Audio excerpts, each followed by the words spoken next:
Eaaa.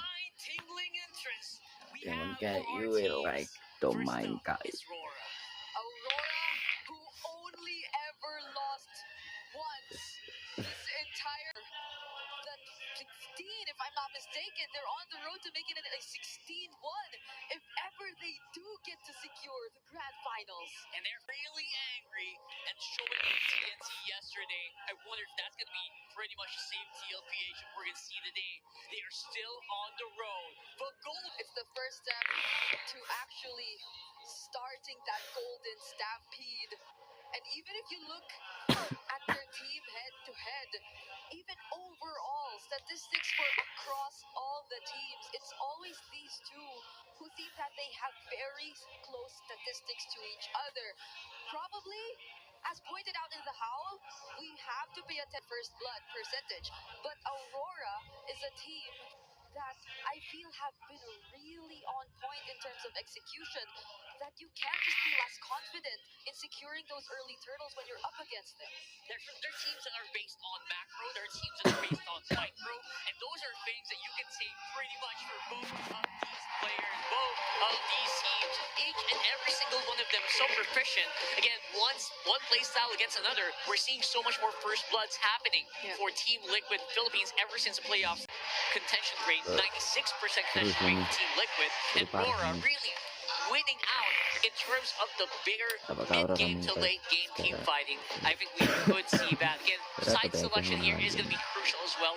Aurora coming out with the first pick on blue side. Yeah, both of these teams actually would prefer the blue side, so this is definitely going to be advantageous for Aurora, especially as we've observed in previous drafts, in previous games that they played, that they wouldn't even hesitate to prioritize a comfort pick if need be, especially if they or the opposing team, which are now Team Liquid, put so much emphasis on a particular player, on a particular role, in hopes of choking out the hero pool. They would not even hesitate to go all the way. We are going to head into the draft, the ever so crucial draft for the first game of the grand finals. This is going to be so good to watch for sure. If you're like a guy who likes nerding out on stats, it will set the tempo on who is going to get the head start. Especially now that we've entered the playoffs and just saw a lot more unique heroes pick.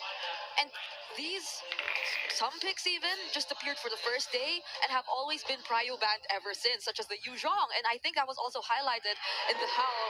But this is the legit countdown right now. It is counting down to it. One of the most crucial games of the season, the first game of a best of 7. I wonder what map we're gonna see for our first game. It's Expanding Rivers.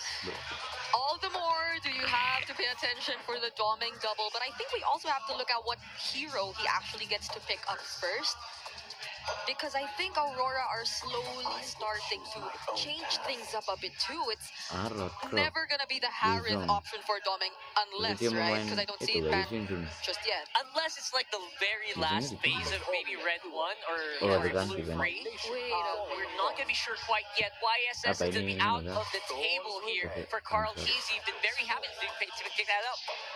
So they actually opened the Harith, which was always denied of Domingkite for the longest time. That's right. But things have changed. It feels like a trap though, like for both Demonkite and Carl Cheesy, but what are they thinking here? Yeah, because I don't think we even got to see the Harith first pick anymore in the previous absolutely days. not. But this is Aurora, which is why I'm really trying to look at what the option is gonna be. But instead of that, there you go. They go for the Fredrin first pick. Which and now there it is. Right? It's crazy. Now it's the Harith who is going over the TLPH, who seems to be very happy to take that very quickly, right? It didn't even take a few seconds. They locked it in right away. Yeah. But we're talking about that Fredrin, Brigida. We talked about how crucial that Fredrin is, especially for players like Carl Carl teased you. Yeah, the CC is also still open. If Aurora wants to consider that, Atau this lapu-lapu. is gonna work well, especially against the Gato of Kacha. I cannot recall the amount of times I've seen a curtain call just stop an AOG from landing where it wants to land. So that could be a potential pickup for Aurora. As we look at the first phase. Lapu-lapu, Oh, but they go Grendel. Lapu. No CC! Immediately. No CC here today, Brigid. For some reason, it's open up until the very end. I feel like Sandberg would be Mereka happy to take that. Would he actually pick the CC here, though? I don't know. It feels like a trap. Again, it's starting the mind games are starting to be very apparent here. At least there will not be any threat of, let's say, an export coming in, because you already see what the gold lane of Aurora is, and even the EXP laner is already revealed to us here in the draft. So they're just gonna go very tanky, and this jungle. is gonna be jungler, right? That's gonna be jungle. Yes, 100. I feel like it's 100%. Because yesterday there was a Gatot in the EXP, but I doubt that's gonna Lunak be the di ban case ini. for this matchup. If you're up against the Lapu-Lapu, It might be a bit too slow if you go on XP Gatot. So that's my theory here. You want to be able to give that to JP, have some sense of control. JP has also been using the here today as well. even when they were up against the likes of a Novaria, he's just gonna be very. Speaking of, Speaking of, they take out the Novaria immediately, but he's been very efficient, even prioritizing Twilight armor just to make sure that he gets to tank everything for his. But they might go heavy on the mid lane bans. You could see the Novaria already being taken out. yeah. I'm wondering if the Eve could be the next consideration if you're Yeah, Liquid. yeah, I mean, The Frederick masih bisa Eve 2 looks like a terrifying combo if you look at it. I love the Eve, the thought of the Eve making an appearance here, but at the same time, we're noticing something that's not panned out here. Where's the Kimmy? Where is the Kimmy here? Where's it gonna slot in? So usually that has been on the first docket here for a lot of our games. Yeah, that's true. So the Kimmy, the Eve could be options here for Aurora, but for their last ban, The Alice is still there, somewhere lurking with that gleam. I think he's gonna gleam in right in our faces anytime soon. But yeah, I feel like you also, I guess you don't want to think about the Kimmy too much because maybe it'll have a hard time against the Baksha because of the passive, right? Yeah. Not to mention if they build up a blade armor. yes. So yeah, so we're looking for XP laners. Benedetta. Oh, what? Benedetta, that's digging deep. I did not expect Iya, that. kan I did Vivi. not expect that bad too. Vivi-nya diambil, Parcel berarti. There's the Never mind, Rock. They take it we away. thought EUA would pick it up, but no, it is going to be TLPH. They took the Harith and the Eve. That's very Selalu solid parah magic ini. damage. Amazing. These are picks I would have thought Selalu parah itu sih Aurora Harith sama would prioritize or Iya, get their hands on more than Liquid would, but they're all in Liquid's side Yeah, now. Brigida, that's all magic damage though. They need a strong fighter XP So lane. maybe that's why we Thanks. won't consider the Alice, or Aurora are not Atau dia mau considering the pakai Alice support anymore ini. too. I think so. I think Adalah, so. They're looking for Matilda. a bit more damage to come in the EXP lane, but the Arlot's not there, the Yuzhong's not there, and even the Sama Benedetta Lunok. gets taken out from Liquid as an option. And Parsa Aurora Franco. finish up their draft with a Farsa Franco combination. Taris lah, I pilih. think that's the first Franco of the playoffs so far. And the UA back on the Farsa. And now on that Masih game last pertama. pick, we talked about some good Coba-coba dulu. physical damage. Yeah, It's not what I was thinking. It's the Charisma. yeah, it is physical damage, but it's Not not like the big damage. it's not a layer of surprise that we can see from them. I mean, the real world AOG, Yeah, the amount of catch. That's yeah, a lot of catch that's right a lot here. already. So we'll see. We are loading up into the map, ladies and gentlemen, for the first game of this best of 7. It is going to be one for the books. Let's throw it over to our esteemed TriCast, the We Bear Bros.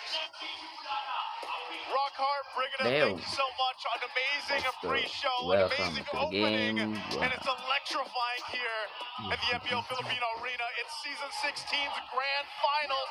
It is us, the We Bear Bros, Nice Leo and Redmar, to take you guys through, Lihat hopefully, nitnya anjing, 7 lihat games. nitnya, bodo amat. 7-game Kalian Grand mau main apa Finals, doang, and mau we're lihat in for a nitnya. surprise. Light gets his Franco back.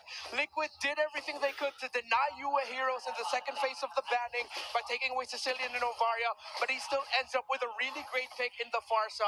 Franco and Farsa together in the center of the map, but we're starting to see here again, with more Eves, we're getting reminded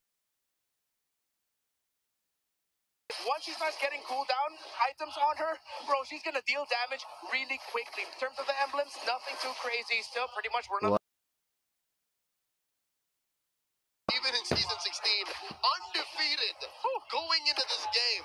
So you know that even if the drafts kind of regressed to a pre-project next status, everything that we've learned through the playoffs rings true. It's really interesting to have this specific draft for game one. I think the draft alone, no matter how many games we get, we're going to go through its own evolution. You know, in the middle of the season, that I think from draft up game to game, we'll see that shades of the different meta. Because I mean, when was the last time? Yeah, you saw the Eve and even the Turisla pop up for any of the games through the playoffs. Yeah, typical rapid boots rush there for the Franco. You mentioned the Turisla.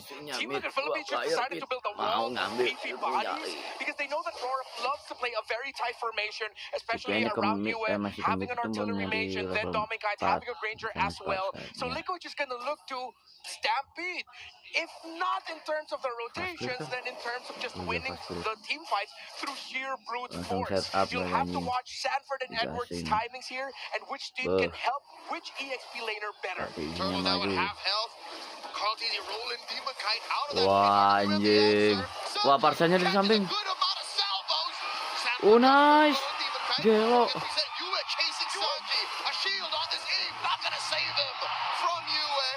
Gelo. Aduh, mekanik itu anjing parsa sama anjing gitu nya. Kena tarik kartesinya. Like-nya kena. Itu parsanya belum bisa ketangkep tuh. Ngaco. UA still alive. Is he going to be able to escape this? He has wings by wings. He's trying. Wah. Mereka sama-sama apa ini aja? Big over the middle there by What the fuck? There by MPL PH. Rora will get this turtle. Okay. They talk about a fight for the first objective of the game. And they went back and forth. They traded for kills, but ultimately that objective goes to the hands of Demon Kite. And so they get that. Again, they're holding on to mata gue mau ke sama midnya tadi aja. Ada WK itu di atas aja. Got that Hereth too, because we all know, we've been talking about all season, Doman Kite is probably the best Hereth in the season. Oh yeah, definitely the best record, best performance, rarely loses lane. Now he has his hands on a Granger who decided to rush a Hunter Strike.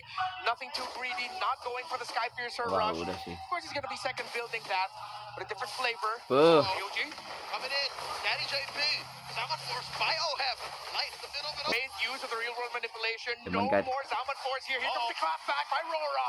And an airstrike coming through. Several salvos caught in by the patriarch of the cavalry. No dice. They did get the revitalize out from JP. Hold on, XP laner is going to be Duke now. The Sanford should be able to get away. Edward really stretching the limits of the body of Smith at level 6. Just back off. Yeah, and you see there, one of the secret matchups that you can pair up against a Lapu Lapu, if you have a good team building around it, pick up the Turisla. Yes, initially, once you bring out the raging slashes through the bravest fighter, once that's gone, the damage of the Turisla actually just sort of evens out the battle. So it's a bit of a dead lane. We're waiting to see which team's going to be rotating towards the EXP lane more, but I think they're going to be okay with just leaving it as it is, because both of them can manage well. They're just looking to outplay in terms of the objectives. Hopefully Team Liquid Philippines doesn't do the same thing that they did in the previous fight, which was take the fight right at the very edge of the kena tarik itu JP. Standing his ground, he knows that there's very little follow through. All right, Hook's gonna land here. They're in position. We gotta watch out where Sanji. Wah, anjing Sanford. Oh my God, the damage from Liquid. Edward and Demon Kite got immediately. You just got dudes jumping all over the place. The cavalry has evolved. They have wings. Big, beefy boys slapping me. That's it. That's what we're talking about. Just brute force, throw bodies, first damage, play around the RWM, and it looks like Aurora aren't completely ready for this type of Liquid lineup. They're used to having Sanford a little bit more, like a lot of technicalities with his EXP laners. This time, it's simple. Flicker and use the penalty zone. It's a tale as old as time. Fundamental tactics. Dive comp versus poke comp. The poke isn't ready. ready yet. So Rasanya Liquid udah take jadi, advantage. Yeah, Jepangnya actually juga said udah best. jadi. The poke isn't ready yet, but when things even out, that's when Liquid need to slow things down just a little bit, because if they're not careful, Aurora have a fantastic counter punish lineup once they have their items locked in for the Farsa and the Granger. Hell, we're already starting to see teases of it. The fights of Liquid are getting expensive. They have to commit a lot to get a big win. It's interesting how it's happening too, because it's a different kind of pressure from TLPH because of the fact that they have a penalty zone paired up with a flicker, and then you have JP jumping in as well with the AOG. So for Rora, I'm trying to adjust to this that Rora has to deal with. So I'm almost thinking best thing they can do is if they're able to get a pick off from Light, take out at least one member from TLPH. That should give them some of the advantage. I think the hard part too is for Eaaa and Domenkite to actually utilize the space they have. Oh no. Wah, All itu right, that's 2-1. transportnya. Sanford needing Dapat quite a musuh. bit from this duo from Aurora. Edward Itu and bakal Ewan backup lay down a smackdown on 40, sending enggak? home. Okay, Team Liquid Philippines need to find position again for this turtle. It looks like it'll be really an advantage for them, but Aurora, they are healthy enough to find into this. Waiting for the feathered airstrike of the Farsa to come back. Dominkite now has a Sky Piercer, so Liquid has to be careful because a big turn by Aurora will hurt. Okay, they're gonna start up half health on this last turtle of the game. Anjing. Feathered airstrike, do it, back into Oh, the Edward nih nggak cover sanggup. by Olep. Edward already down, Demon Kite follows quickly. Aurora can't find nothing. JP with the zone. Perfectly timed so that Demon Kite wouldn't even get in range. He didn't get to use the retribution there. Carl's easy, very easy for him despite the entry for Edward. Again, this is why we wanted to point out the importance of the timing of the entry between the two EXP laners. But there's also a Gatos Kancho for the side of Liquid. Liquid walked away with so much. They took the turtle, went the threat mid. Carl Easy drives by Grand Theft Orange. 4,000 gold up. This is looking like a stampede. All of it's distributed pretty much evenly across the lanes too, except for that gold lane, man. The gold lane difference right now, I think, is really playing into the stats that we mentioned earlier with the Harith versus Granger combo. And I would say, even when you see those fights break out, it's amazing because we don't see the Charizla that much. Yeah. You kind of forget how much damage he can take, especially with the passive that he has, that Body of Smith. He's able to go ahead and just take it in the likes to go ahead and solidify that team fight, especially around the RWM. Look at this, they're going to push them off the turret. Demon Kite got 4 on him. Wah, kena tarik itu. Have the bite down. The hook. Wah. Takes him down. It's a 2-man trade. 1 for 1. JP for DK. Siapa tuh yang kena tarik gatot-gatotnya? The freeze, and he still gets caught by Wah, something. ini Coming, artinya. and Dominkite back it off. Still alive. Edward buying time for his gold laner. Not sure if Edward's ready for this. Go ahead. Another Salmon Force. Liquid holding on to this, pressuring the tier 2. Really spicy there under that tier 2 turret. The sheer amount of health and resources that Liquid has. If this game was a little bit closer, Aurora would have gotten an even bigger punish. But good that they were able to balance things out with the light hook and flicker plus the bite. But Liquid are still sticking to their main idea, their main strategy. Play for the Harith, play around the Harith. And this time, what they're doing much better now compared to their previous series up against Aurora earlier in this playoffs was that they're marking the other points of entry. There's always at least 1 or 2 members of teams of Aurora. And that's the problem here. Light, he's trying to land these hooks, but even if you pull someone, it's not a guaranteed kill. Konsil tuh siapa tuh konsil? It's going to be used by JP.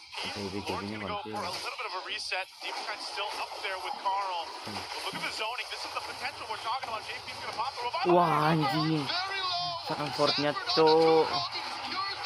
Gue dapat posisi nih. For that ult, but there's not enough space for Aurora to take advantage of that Liquid win. Lord for free. Again, Sanford and JP able to provide such a big front here. Yeah, they have fantastic item builds here. Already full build the anti-Cuirass for the Charizla. While JP, I love that he went for Dreadnought armor, didn't full build that, and then went straight for the Athena shield. That's why he can just stand in front of Aurora right now and act as the builds here. Aurora to take advantage. Lord very low. Sanford on the 2, Carl secures them. Like by you for that ult, but there's not enough space. On the Farsa, and Domenkite's going to have to get there on this Granger. And it's been solved by TLPH, at least for now. They still maintain this lead. They're going to have to set things up here, deal with this Lord that's pushing up on the top side. They'll most likely lose that tier 2 turret.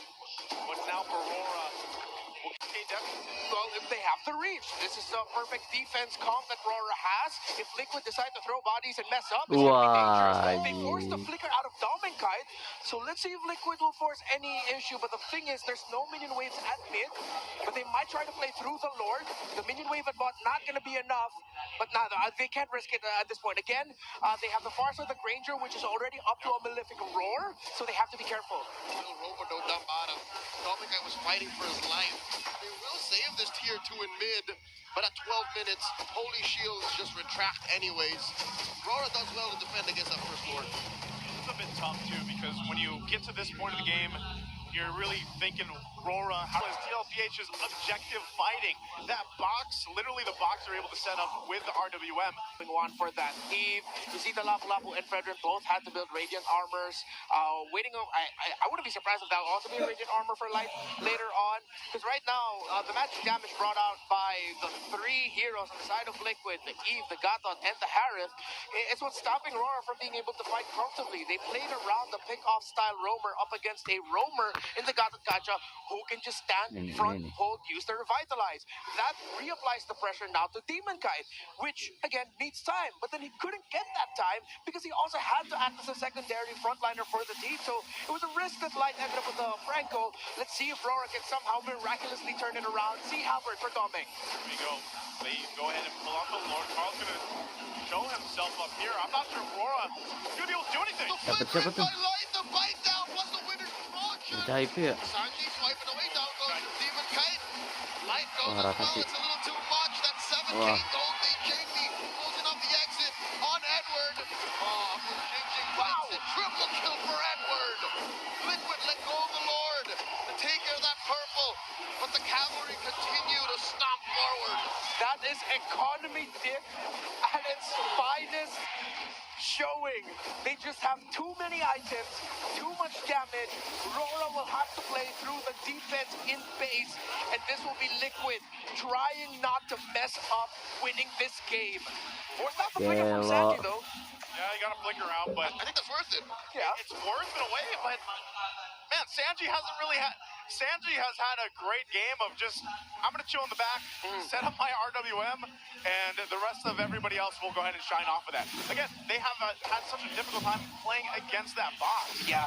You see, up to a Divine Glaive already for this Eve, and I'm wondering, why didn't you build the Divine Glaive rush? They already felt this deficit very quickly. He still went for the Blood Wings. Yes, he's an important part of the lineup, but at this point, you're going to have to accept that you need that magic penetration right away to sort of smoothen things out a little bit more for your team. Crazy thing about it, too, is Oheb's a big problem for Aurora. They've had no answer to it, and he's just been able to go Zombie Force all over the place. They're going to go ahead and push it into this space. Lord's going to march up. They drop the RWM. AOG with the tail end of that RWM. Takes down Light. Oh, Demon Kite and Edward are holding the ground, but Liquid have already broken in. At an eighth of its health. Rora's wailing away. Liquid happy with what they got. They're inside the base. Yeah, good discipline. And good thing Team Liquid Philippines didn't force anything more. They're already happy with the kill onto Light, which now, again, reapplies even an insane amount of pressure on this Lapu Lapu and Fredrin. Liquid can't continue this, though. They go. That is a Kagak ada damage-nya tuh partanya tuh. sideline. Edward cannot stand. Right in front of Liquid. Mati tuh. Sanford goes. JP gets the immortality. Nggak Can he turut. get out of here? Turret shots. Itu ingat. AOG out. Dikejar kah? Save one body. I feel like TLPH Tahunya kind of apa messed sih that ini up. jiwanya ini You know, nggak they bisa nyerang. decided to go for the mid-turret, even with a lead. I think they're surprised, even with this economic lead, that they still got punished in that sense. Yeah, a bit of an overheat. Again, one of the tendencies of Team Liquid Philippines, if they have a big lead, they're willing to take very risky fights, even when there's one last base turret that they have to go through the lane that they're trying to answer. Sanford committed the flicker penalty zone. Would have been great if the turret was gone. But Aurora also has really good wave clear at this point. Yes, there's a deficit, but they're beyond 40k plus. That means they can clear waves very quick. Team Liquid need to respect that, unless Aurora turn things around again very late into the game. Something we already saw from them earlier this playoffs. Sandwich. Carl Teasy. Kartisinya sendiri. Catches one. The AOG. That gave me the flicker from Doming Kite. And of course, a few salvos from Doming and UNJP bites it. DK for the dad. They went for a play but still they only end up trading Suaminya the one for one. Lord can ditukar come up here sama in a couple seconds, nah, so bener they'll make their anjing. way. Yeah, but that's hella worth it because now it's about to spawn, and by the time the Lord goes down, Demon Kite wouldn't have even spawned yet because Liquid can blitz this comfortably. They're going to have to go ahead and secure this. Edward Light, are they going to try to delay this? I don't think they're going to be able to do much off of this. Surprising to face them down. Edward, he'll just say hi to TLPH. They'll get back to base. Demon Kite will be up for the defense. And we'll see TLPH approach the base, trying to get the last two base turrets down, potentially ending the game. Rob, stop the bleeding. Yeah. So this is comeback territory. We've seen him do it from 13,500 from the same damn team in the upper bracket finals. Yeah, Liquid has this weird tendency in Season 16. I think only around a 30 or 40% win rate, somewhere around that realm when the game goes past 18 minutes. My challenge for Liquid is for them to end it here, lest Aurora turn things around again and start off this best of 7 with a massive turnaround win. See if they can do it here. Lord approaching up top. TLPH knocking at the base doors here, bottom and mid. Dominkai sold his boots. He's got a winner's crown. He knows he's an integral part of the success on this defense. Lord can be worked on. Here's TLPH. AOG, Rora Anjingnya. disperses. Lord now underneath turret range. Udah, Rora oke. takes care of it. Liquid move on to that mid Gimana? lane. Sanji with the real relations, the hook by light. Buh. JP gets that turret Buh. down. Less damage Itu. coming in. Down goes Sanji. Buh. Rora collapse on the Buh. Liquid. Edward falls after he used that flicker. Edwardnya Rora's still maju. in it. Rora defends. We said that they have great clear, they have great high ground defense. They only lost Edward, but they stay in the game. Yeah, they're managing the minion waves very well. Every time Liquid want to get close to ending things, all of that just for one turret. So now they have to watch out for the fact that Dominkai went for the Winter Crown. He can buy and sell immortalities later on. Now there's a Divine Glaive and Magic Lantern for UA, which is why minion waves are getting cleared very fast alongside the fact that they have items already on this Granger. The Queen's Wings on that Lapu Lapu, they got that earlier, but the big item pickup, and which is why Liquid now have to be super careful, is that Demon Kite doesn't care if he's the first target. He already has the Guardian Helmet. He buys so much time every time. And looking at the KDAs on Edward and Demon Guy, and hell, you can lump up Light in there too. It's diminishing returns. These heroes haven't gotten kills, so Liquid in turn are getting less economy on the clapback, and we're approaching a point where economy rarely matters anymore. So they can just keep throwing bodies too. Rora have found a way to play Liquid's game. What it's going to come down to is the objective fight here, and again, we're looking to see if Rora can actually have the fight that they want. They've been leaning towards Light to go ahead and get the hook, to make a play there. Yeah. But they might just have to full on decide that we got to go ahead and contest against TLPH for this next Lord coming up in less than 30. I think the main line of communication now has to be San. It has to be Sanji and Sanford. When Sanji wants to drop down the real world manipulation, Sanford has to be ready to look for Yue. Because the reason why Sanji got taken out in the last siege was that he dropped down the RWM, initiated, but Yue was free to be able to help reach Sanji, and those extra feathered airstrikes and eventually the cleanup by Rora was what took him down. So the Terizla and the Eve have to talk together, work together, and sync their ultimates so that Sanji will be safe. And even if Edward dives him, there won't be a clapback from Rora. Well, here we go. Lord's up. It's evolved. Post the 20-minute mark here. TLPH still maintaining the lead that they have. They'll grab the buffs, give it over to Oheb as he grabs the purple and then the orange. Oh, man. Look at the positioning here, too, for TLPH. They know they don't have to rush this. They can play with some of the advantage that they have. Yeah, sad sword for Dominkai, and that's bad news for Team Liquid Philippines. That BOD already locked in for him. Yikes, Athena shield readjustment there through the Winter Crown. Rora, they can contest this, and Liquid, hey, if they mess up, it's gonna hurt. Yeah, they're gonna go for this. Oh, in trouble. There's the hook. We'll go to JP. Light does not want to fight. And we see Edward backing off, not committing any ults just yet. Lord at an eighth of its health. Oh, Demon Kai's trying to get there, but he's trapped. Sanji with a real manipulation, swiping left, swiping right. Ini jualnya ke kiri nih. Goes down. The fight down by Light. Cancelled and backing off. He uses Edwardnya masih Flicker. He perempat. goes down. Kiel gets another. Two for Lihat none. lihat Sanjinya nih. Holding the line. Rora does not like the Kalah. situation they're in. Oh, Sandy bought the immortality. JP Gila, as bagi dia well. makin ini. They juggle around and now it's only two on the defense. No Lord taken. Wah, The base down goes Ewan. There's minions for Liquid. The cavalry start off strong. One and JP found Dominkite. The AOG, the Tapi taunt, bisa it ya, delayed Brandon. the damage output of Aurora just enough for Liquid and OM to pop off and win. A showcase of great skill here by both, but TLPH coming out stronger in game one. And a phenomenal game for OM. 12-0-6, I think he was on the Harris. Let's throw it over to a panel to break it down. Okay. We got a game. That was very, very decisive from Team Liquid Philippines here. Yeah. Looking so strong right off the Pendek bat. Yuna. I think that was Yuna enough terus of berdiri a ya. Lord. Liquid, hey, if they mess up, this is gonna hurt. Yeah, they're gonna go for this. Oh, in trouble. There's the hook. We'll go to Yuna JP. terus berdiri tuh. Light does not want to fight. And we see Edward backing off. Not committing Dia any menginter moves just Sanji yet. tuh. Lord at an eighth of its health. Oh, Demon Kai's trying to get there, but he's trapped. Tuh. Sanji with a Tuh. real manipulation. Swiping left, swiping right. Oh, Light! As Demon Kite goes down. The bite down by Light. Cancelled. And backing off. He uses Flicker. He goes down. Kiel gets another. Cooper none the trade. In comes Edward. Holding the line. Rora does not like the situation they're in.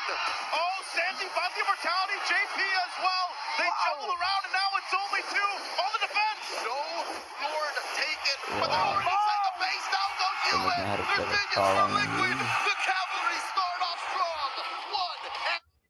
And this guy felt as if he had no struggles whatsoever from the laning phase all the way to the team fights. It was just everything was on his terms. Like, if he wanted to use the Zaman Force, he had all the freedom to do so. He was never forced to use it just to get out, just to fight back Ininya muter-muter ya, defensively. caranya. And Liquid were so effective in ensuring that he was able to do his job.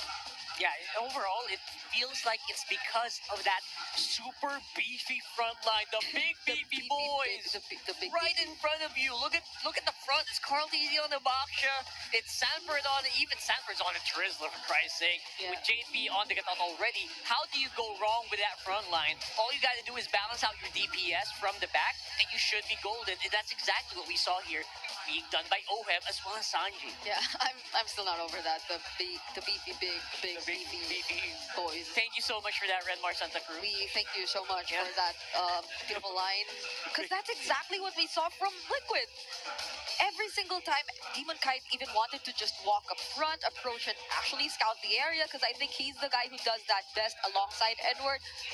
There could be a quick and immediate turn Yeah. from Liquid to just answer back, or like pour all of their resources on Demon Kite, because I feel like the way that things turned, and for the longest time there was a more than Aurora at artinya least kagak ada. 5k gold lead that existed Cuman between ngandelin these two sesanto teams, and being this very damage heavy, team fight heavy lineup that they are, it's such an easy task for them if they wanted to commit, because they have countless ways of just stopping people from running away. The real world being one of those major ways that they always stop Aurora from getting to escape. Yeah, and the ways that they're also stopping Aurora from getting those kills. You saw earlier Dominkite basically trying to snipe out Sanji, going into his face, and then being blocked by Carl Teasy, being blocked by JP.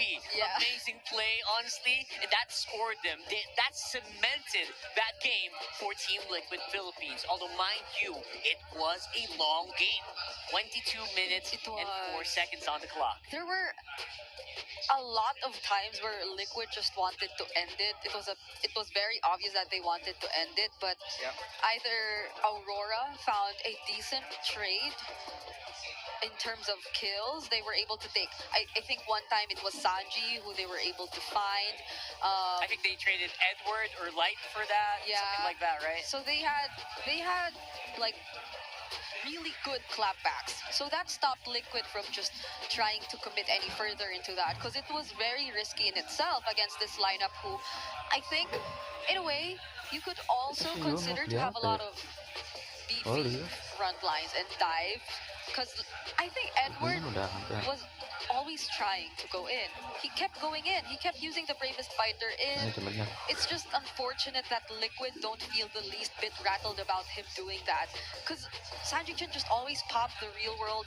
He'll have extra shields. OF could just use the Zaman Force. He could reposition away. And you don't fight inside the Zaman Force. You don't. Yeah, you Nowhere. just don't. Even the real world, you don't fight inside the real world That's true. manipulation. That's true. And you can't even jump on Sanford, JP, nor Carl, because they don't care. They had a lot of land-based stuff. They had shielding. I mean, OHEV also shields himself. Yes. You know, Eve also shields himself, herself. So at this point, what do you actually do if you're Demon Kite? You're kind of stuck between a rock and shielded people. Yeah. So what's the plan you're going to be? The plan was to try to buy some time, get Doming Kite into a good position, but OHEV was just leaps and bounds ahead of him already. Mind you, it was the Fredrin that they decided to first pick. That was first pick. That was the priority for Aurora in this draft. Exactly. So they wanted to play around that. They wanted to actually go for this utility lineup, but they probably didn't see this coming. Like, yeah. I don't know. I think the Harrod's been gone for a bit too long that maybe not even Aurora were aware that it was actually available. Like, we as an forgot option. that it's a thing.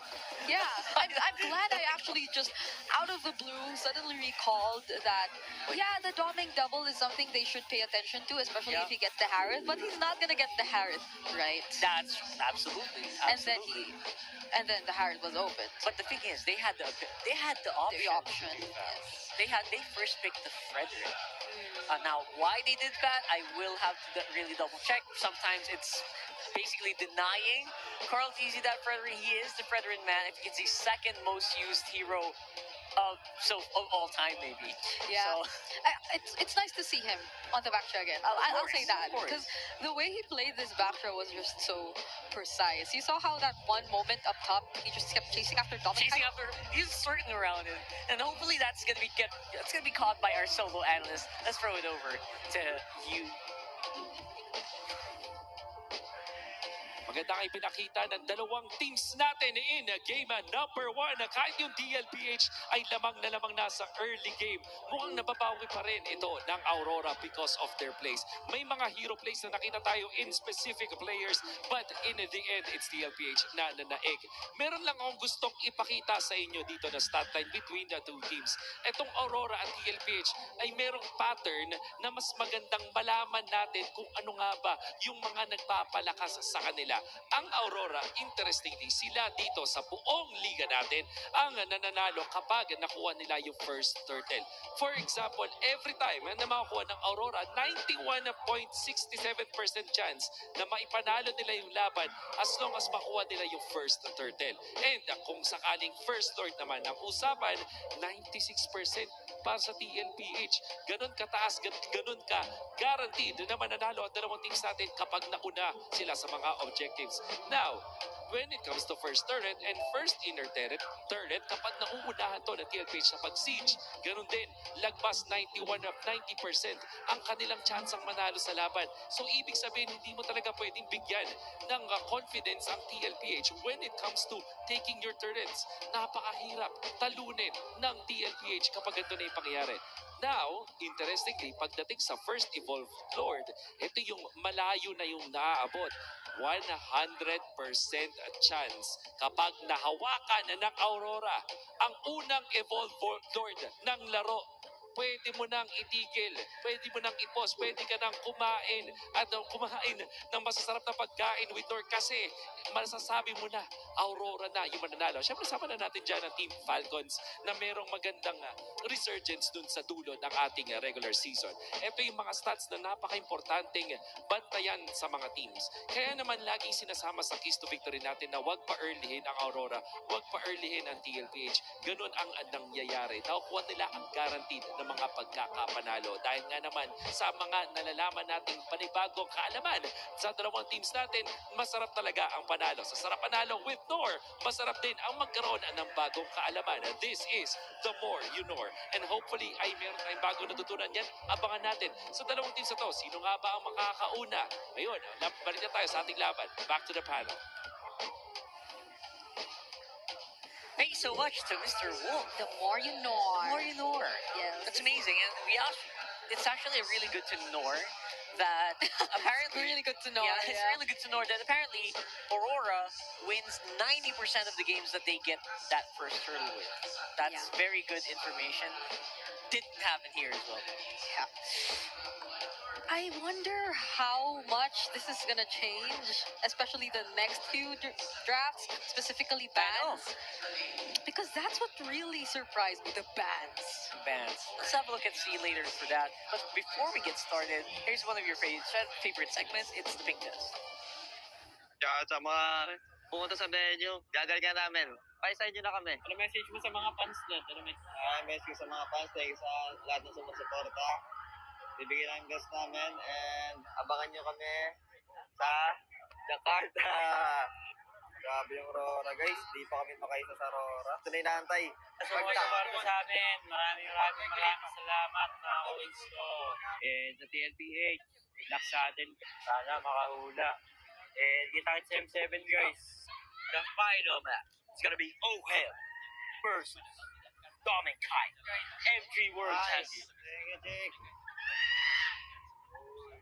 EWC 2025 champion versus Smiling Demon versus the GOAT. Daddy JB. And then Mr. Consistent himself, Edward versus the Apex Predator, Sanford.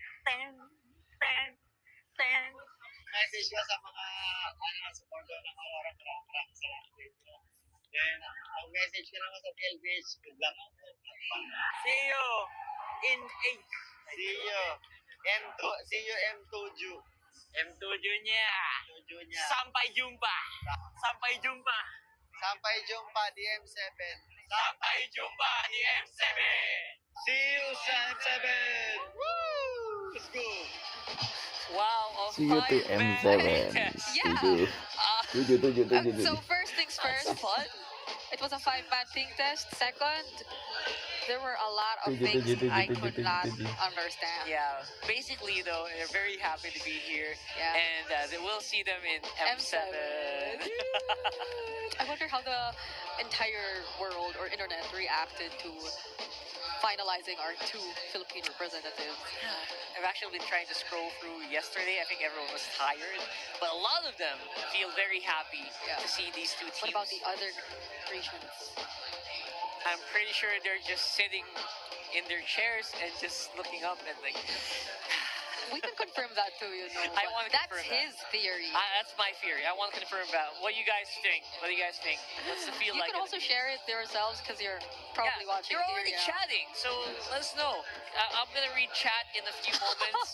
A really good treat. We don't really get to read chat a lot. No. So let's go ahead and try to read chat in a few moments, especially our international viewers. But before that, we have a bit of a treat for you guys. You know that guy who sang earlier? I think we're gonna have a little bit of a chat with him. Throw it over this stage. Kasama ko nga ngayon ang Sony Music Philippines rising star, Ace Panzuelo! Hi Ace! Welcome to MPL Philippines! Hi Almira! Hello everyone here at MPL Philippines! Grabe ang raming fans! What was it like to perform in front of MPL crowd? Like, ano ba ang experience mo? Lalo na Grand Finals. Yeah, it was surreal kasi it's my first time to actually perform on a stage like this. And you know, I appreciate all the love and support everyone has been showing to the music and also to all the players right now. At kinanta mo yung muli kanina. Maraming nakarelate at marami din nag-relap. Can you tell us more about your music? Well, my music, ano siya, medyo dreamy in a way and introspective. So you guys can follow me on Spotify, Apple Music. I'll be having a new song actually next month. Wow! Surprise ba yun? Around November-ish. Pwede bang konting teaser or... Title niya, sige, sabihin ko na. Title niya, Hindi Mo Alam. At hindi talaga namin alam. Hindi, yun talaga yung title niya. Yun talaga ang title. Oh, yeah. Yes, at aabangan namin yan mga super fans. And nandito nga tayo sa Grand Final. Sabi mo kanina naglalaro ka ng Mobile Legends. Sino ang favorite hero mo? Pinatry sa akin actually dati. Jungle, Gushon. Ay, ang hirap nun In fairness, baka may future ka. Kabahan na kayo dyan, no? Nandito tayo ngayon, in front of the players. Anong gusto mong sabihin sa mga teams na naglalaban-laban ngayon? Any good luck message? To all the teams, to everyone playing right now, always remember why you started. And you know, laban lang. Good luck. Laban na! I love that. So, before we end this interview, anong gusto mong i-plug or social media accounts mo? Hello, magandang gabi sa inyong lahat. My name is Ace Banzuelo. I'm a singer, songwriter, and music producer. You guys can follow me at Ace Banzuelo on Spotify, Apple Music, Facebook, Twitter, Instagram. I'll be having a new song next month. Abangan. Once again, let's give it up for Ace Banzuelo! Alright, atat na nga ang super fans sa game number 2. Kaya naman, over to you, panel. There you go. Thank you so much, Almira. Man, Ace. Breaking the serenading you, chat. What's up with that? No, that's the song he sang a few moments ago. That's right. In case you guys want to check it out, I think it's entitled Muli. Muli. If you want to relapse really quickly while we're doing the grand finals, go ahead and drop him a search on Spotify. You can. We've been having guests over for the past couple of days. A lot of musicians, by the way. And they've had very different genres. Yes, we got Each and every Nobita time. yesterday. First day we had like Bark, and then we had Unexpected, and then we had crazy. There were a lot of guests that we had. Thank you so much to Sony Music. Thank you so much. And it's really surprising that so many different kinds of people actually watch MLBB and play MLBB. Yeah, he was a jungler. He was a Gushon main. Exactly. We have so many artists that I know, like you know, aside from the ones that work here, like people like the big bands here in the Philippines, and like they Sponge play? Cola, Oh, and all wow. that. They actually play MLBB like really high level. I did not expect that. Yeah. So really super surprised at the same time, very amazed. And we thank each and every one of you, especially you guys in the chat. You guys are always so cool for hanging out with us. So You guys are so cool. See, Brigida thinks you guys are cool. So be cool, okay? So we're going into the draft here shortly for game number 2. What are we expecting, Bri? Do we still want to see that Franco make an appearance? The Franco depends on the lineup, I'd say, because there was a bit too much dive. It was a bit too overwhelming for the Franco to actually even find the right targets, nor even use the Bloody Hunt onto one, because he'd be always presented with either of those big guys. That's right. Oh, by the way, Brigida, Eterna says, ang ganda mo. Wow. So, Mas maganda ka. so we're getting started here, guys. What's the map draw gonna be like? Earlier it was Expanding Rivers. This time it's Broken Wall. And it's El Neutrales, the map that does not really favor any specific team, I guess. This would be a much more fun Baksha game. Why do you think so? Why do you think so? No, if he had the Baksha again earlier. It has so many places to roll. There's so many places to go. But the Baksha's bad, actually, just as he mentioned it. So again, the Baron is going to be open, but the priority is safe. Fredrin gets picked up by Liquid. So now we can potentially see the Harith in Doming's hands. That is going to be a treat for sure. They did not hesitate. Brigida went straight for the jugular, as they say, and they know that he can play it very well. So Aurora gonna be happy to give that over to Dominkai. Now on the jungle side, what do you actually do when Carl TC is so adamant to pick up a Fredrin? Yeah, I guess similar to what we saw worked well for Liquid earlier. Also denied those really good or high synergy picks for this hero. So the Gatot again, very common response in the red side, gets picked up too. A great deny from JP as well. So now I'm looking at what Liquid will be coming up with. So all the way. Why does it feel like we're just switching lineups? I know. What the heck? Okay. This is gonna be interesting. Obviously, you have. If this is the Eve. If this is the Eve, this was a gentleman's agreement, wasn't it? Obviously, they will not have the front line of the Gatot Gacha that is on the side of Aurora, so they will have to choose a different one. Chip is not banned here, Brie. Yeah, even the CC's getting snubbed. Even the CC is super late on the bans earlier. Yeah, I they're think it not. was blue 4 or blue Nung 5 nabuklo ban. ka. Yeah, but maybe that's one consideration that we can probably look at for Aurora. Do they want to pick up US Hero now? Earlier it kept getting banned. So now they Kidding. actually pay attention to the CC. Speaking of which, Finally, we see it now. So far, Aurora's lineup's really looking very stable. yep. The XP matchup, and I think it's very common to see the Lapu CC Yeah, pega. anyways. It's just a matter of how you're going to really execute the team fights. So mid lane heroes, we'll be looking at that heading into the second ban. Yes, very heavily here. Obviously, Zushin has not been banned, but also not picked up in the first 3 phases. What do you think about that, right? Zushin and Sand Kimmy rises when I give the completely word. So that's saying something about where the meta is headed here. It's like most of the things are getting picked up first. Yeah, and we're not seeing any mid lane bans either. They're going, or they're actually banning out light heroes instead, which is I think also pretty understandable if you want to like secure the amount of room that you want for the Harith right now, because this is already a Lapu Fredrin. So if you put another really annoying frontliner for Liquid, that's gonna be a big headache for Aurora, especially considering that we don't see what Sanji's hero is just yet. It could be a mid laner that's also very reliant on positioning, and it could be a hyper carry mid laner as well, like a Kimmy. As far as the Kimmy mentioned it, they're all still open up to this point. But with the Novaria ban, what could they be considering? Okay, I think the common matchup in the mid lane was a Selena Among the Novaria. planes exists Well, that's the equilibrium. But they Makan banned efek Chai. ini. One of them banned out. And Selena, by the Ini way, has nga not blue. really been seen since Sixteen. maybe day 3, I believe, or day 2 of the playoffs. So I'm not sure what they're thinking right now here, especially for the mid pick. But I think Aurora needs a bit of a stabilizer as well. Pretty similar to what the Eve was in that game number 1. That's open. That's still open. If they actually want to consider that.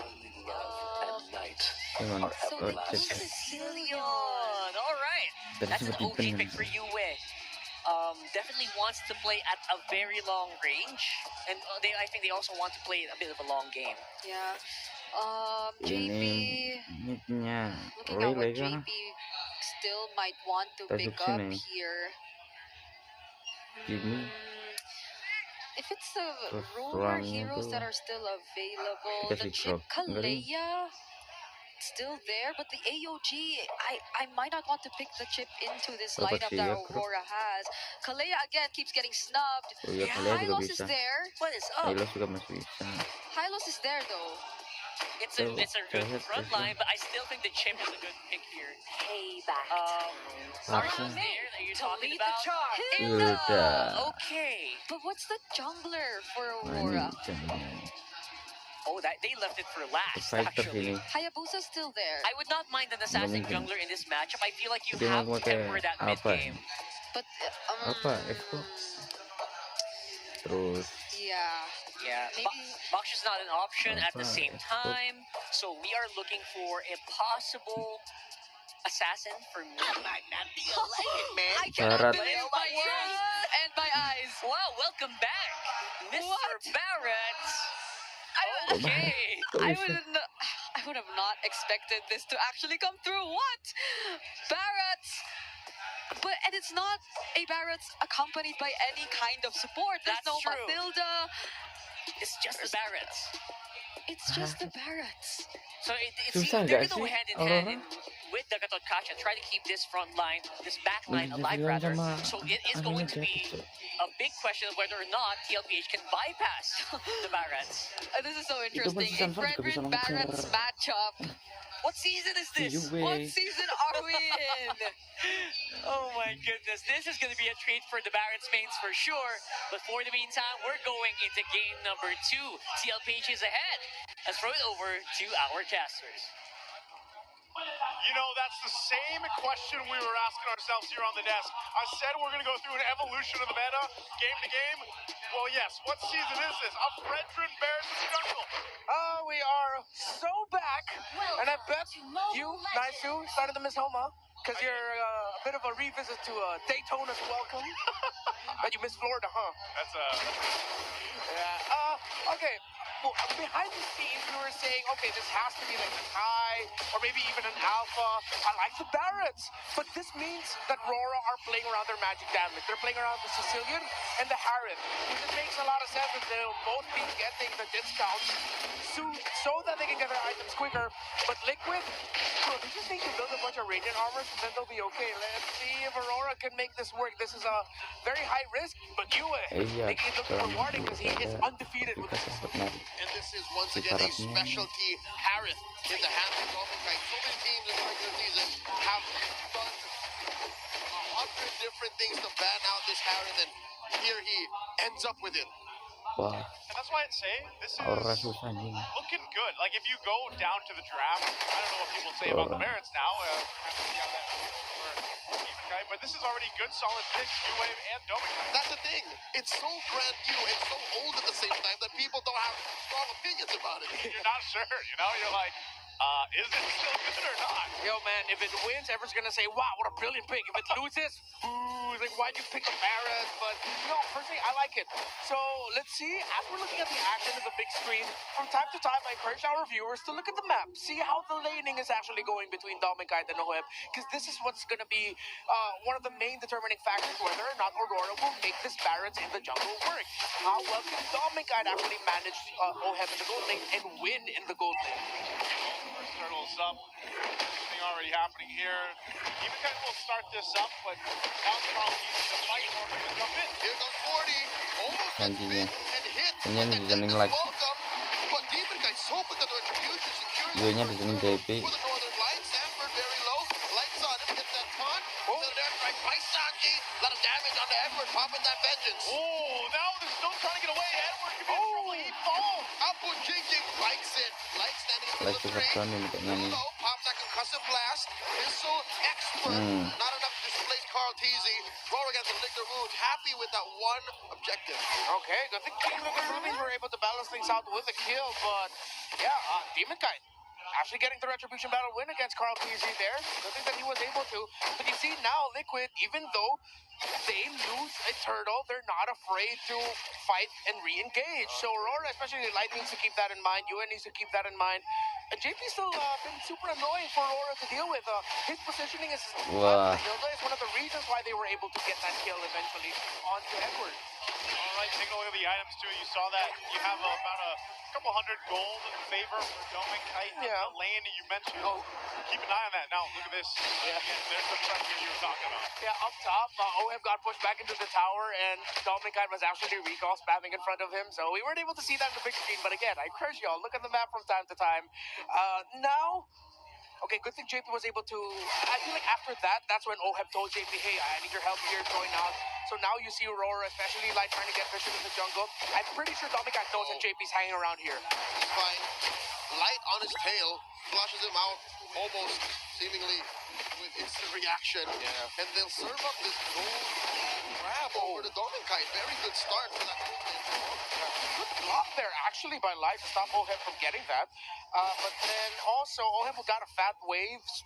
Still going to be really close. No team can find a big win in the gold lane just yet. The EXP lane, it's going to be another dead lane experience. Unless one of them actually really messes up. This turtle looks good for Aurora. They're going to start it up. He is part of this. They might have to just force this fight. There's another airstrike. Sanji here. Blasted away, cancels it. Actually secures the turtle. How'd that happen? And now he's blasted away. Gue-nya kagak ada damage, cok. And Demonkite, no follow through from the rest of the Northern Lights. All Liquid. Light's in trouble. He's going to go down here too. It's 1v4 Light. He'll fall. JP picking that one up.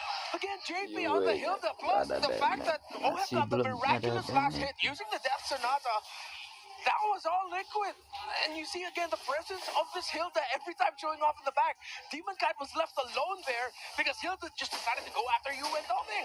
I'm thinking when JP Freeze utility will expire. And if that'll ever happen, oh Wow. my God! Dominkite with Sanji and JP alone. Oheb, not even part of the action, takes him out. What was he thinking? I mean, he's been pressed off of his tier 1 turret, zoned out completely for a while now, and then he ends up going down. JP's locked in.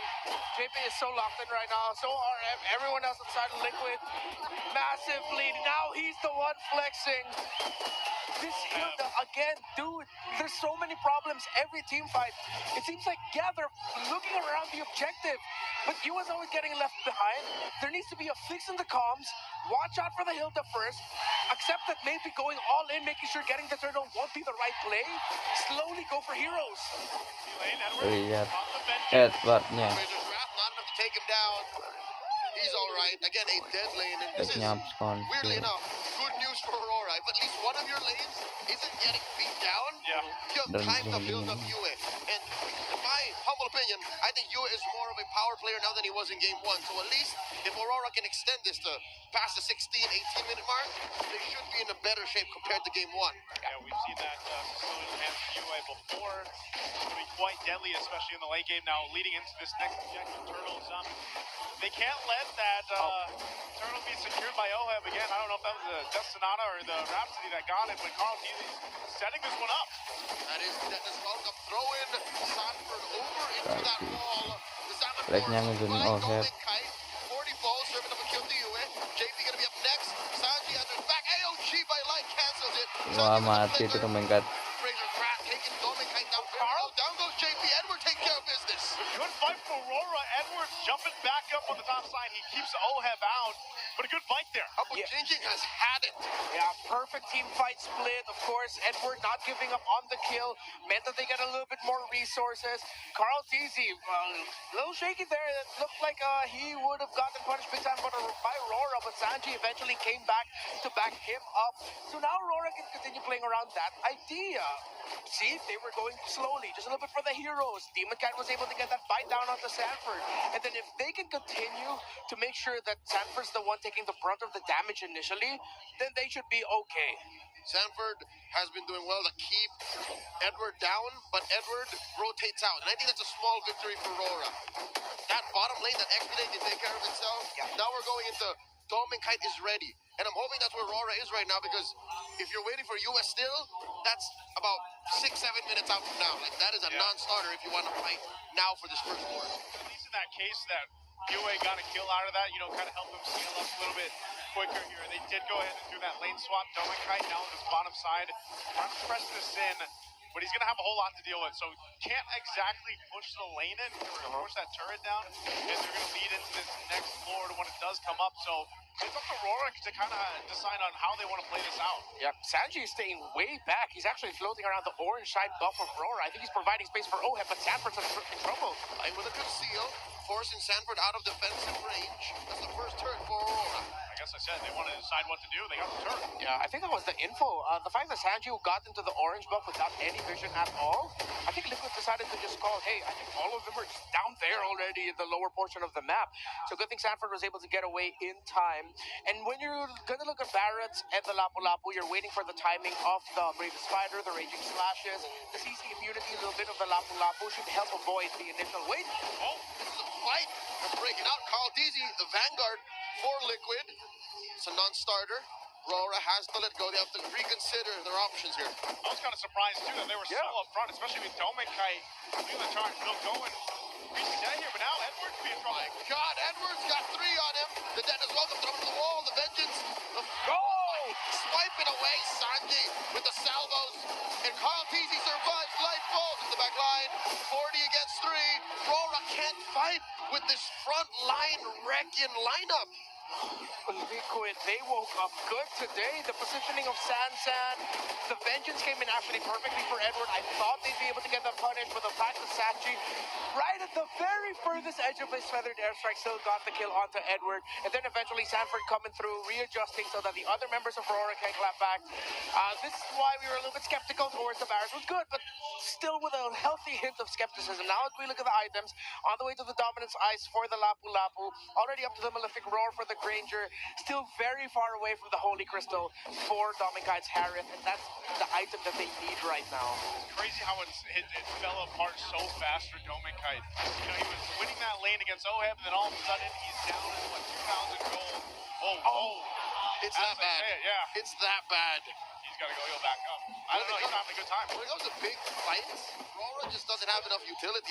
I don't know how Liquid's making this work, because you look at their lineup, the only real AoE CC they have is Sanford and Carl DZ. JP makes it look like he has it, but he's using damage as a threat to make up for that.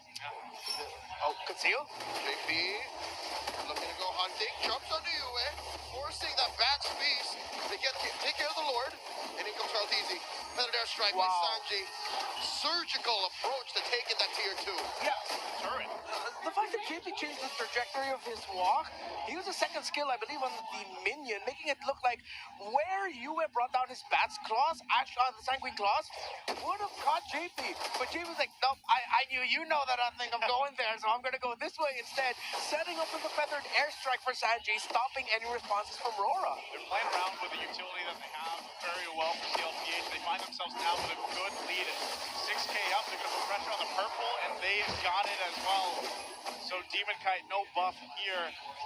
Definitely having a hard time. I mean, it's not just that the Barret's is kind of slow to move on his own, but realistically, you're able to be kind of that front line, but then you also put yourself in the position to get the Daytonas on them off and try to make that work, but it's not working the way they want to.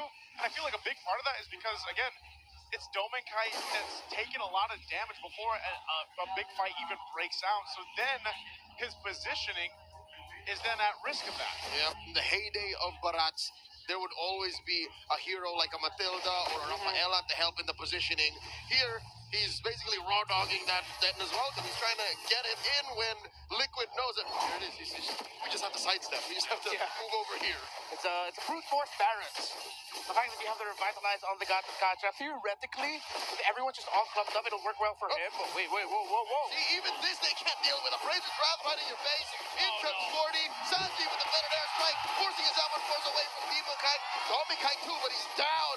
And these three members of Liquid are running through him. Down goes Light. Down goes Demonkite. And there's nothing Rora can do. TLPH saw the window and they took it. And they're already in the base, not even taking down the inhibitor. This is a straight on stampede. Edward, the only one left, push out of his own base. This is miserable. Oh, they're quite low. They'll clear out the minions. Edward, though, is he gonna fight? Edward, why? Not gonna survive against 5, not like this. He bought enough time, though. The turret still stands. But the Lord is up, so they'll reset. They'll make their way for the Lord.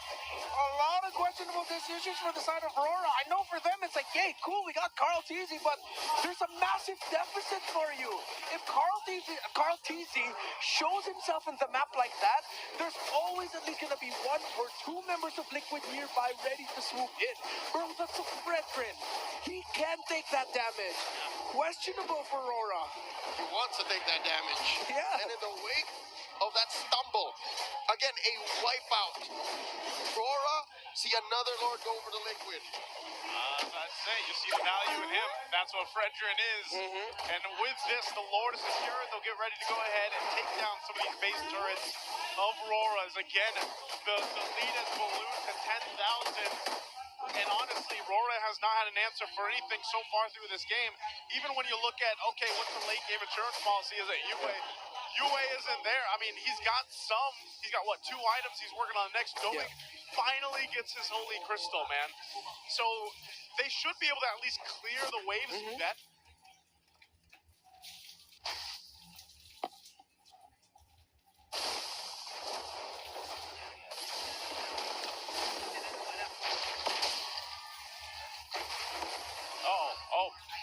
Hold on. They do get a base turret. Base turret's going to go down. The Lord is still being worked on here. So Aurora's able to clear it out. 12,000 now for PLPH. They take the discipline route. They end up taking out this mid turret next. Tier 2 is going to be the focus here. Sanford jumps forward. Now forward. Desperately trying to hold on. But look at the feathered airstrike damage. Yeah, it hurt too much. Aurora now have to pull a miracle. And at this point, Liquid, A night and day performance from what we saw from the last time we saw Liquid and Aurora go up against each other. Remember, going into this, Liquid has not beaten Aurora in a series. Now, 2 games in the best of 7 grand finals, they are just dominating Aurora. Demon Kite gets taunted here. Energy eruption working out. Over to you, Sanji gets blasted. Nonton is going to be up next. Dennis welcome thrown into the wall. Looking light from the back line. Edward too. The Vengeance pop. The AOG catches OM. In comes Edward. Down goes Carl Teasy. Where did this come from? JP gonna chase down by Edward. Down goes Demon Kite. Demon Kite looking to serve vengeance for his fallen brother. Edward hunting JP down. Broken wall working out for him. 3 for 1. Oheb, former brothers, agents, now turn rivals. Oheb wins. And a back and forth. And it erupts here in the arena, but Aurora might have found a little bit of life in that exchange. 100%. I'm not completely sure if it was the missile expert that brought Sanji in a very weird spot. Didn't expect that. Did not expect. He was not supposed to be there that close. Light and Edward came in perfectly for the gank, but they could not get Oheb comfortably. JP was spacing out very well for Oheb, but then Oheb eventually got that kill onto Edward after the clapback. Liquid now, I think that was a warning shot. Aurora are definitely back in this, while Liquid still hold a comfortable lead. Remember, there is already a Holy Crystal on that Harith for Dominkite. Looks like TLPH will still respect what Aurora is able to do. They'll let Demon Kite go in and start that Lord. They're fighting for position here. Look at JP's positioning, though. Keep an eye on him. Lord less than half health. The feather airstrike comes down. Silent Force by Dominkite. He's got Sanford trained on him. Dominkite very low. Down goes Edward. Oh, it gets another coach. He's taking out the invasion. Light served up a kill. 40, very low. Seven immortality. Oheb wailing away. Dominkite, Uwe and Demon Kite cutting their losses. No retribution for Liquid. It's on the gold later. It's another coach. He takes Positioning, though. Keep an eye on him.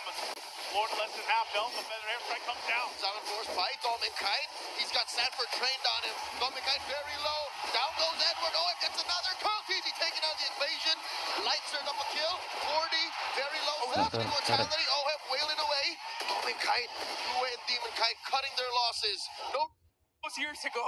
Yeah, and not only that, but Leo mentioned this earlier on. He's back here? Especially with UA on the Sicilian here, he's going to need plenty of time. Well, look at this, 313 stacks, almost at the 18-minute mark. That's why we're seeing the impact of those bad impacts now. God, look at this kill. 1 kill away from max stacks.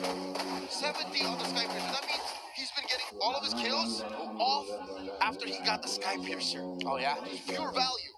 Yeah, so even though Aurora, you see them fighting very well, Oheb's not dying. And now the pressure is on the Dominkite and Oheb. Yeah, it's really on them right now to mess up. Oh! Lucky the better airstrike. Zoning Uwe out. Flicker down, too. JP as well. Liquid cannot blitz this. They have to wait for the feathered airstrike to come back. Yeah, they're going to need that. And it was Oheb that grabbed that from Aurora's side and half health. Defense by JP keeping Uwe honest, Lord. Out of 10 of itself, Sanford with the bravest fighter. Silent Force fight Dominkite. They're cruising down the Lord. Oheb secures. Immortality. Visit Sanji anjing. Oheb visit Sanji visit. Edward's going to fall as well. Live Sanjinya dimasukin. Mati tuh.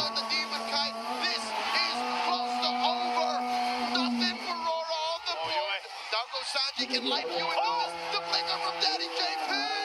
Oheb there, he's looking for more. He takes out another, and Oheb will get another. It's the wipeout. Liquid continue their momentum. 2-0. You see the hype on Oheb stood up immediately. Sanji and Oheb on point. The man-to-man defense from JP. Liquid do not want to let go of the hopes of the Golden Road. Oheb, back-to-back games. Phenomenal, locked in there. Comes in, cleans up. And JP as well, man. We got to throw it over the panel to break this one down. And that is an unofficial savage for Oheb. Look at that. Like you mentioned this earlier.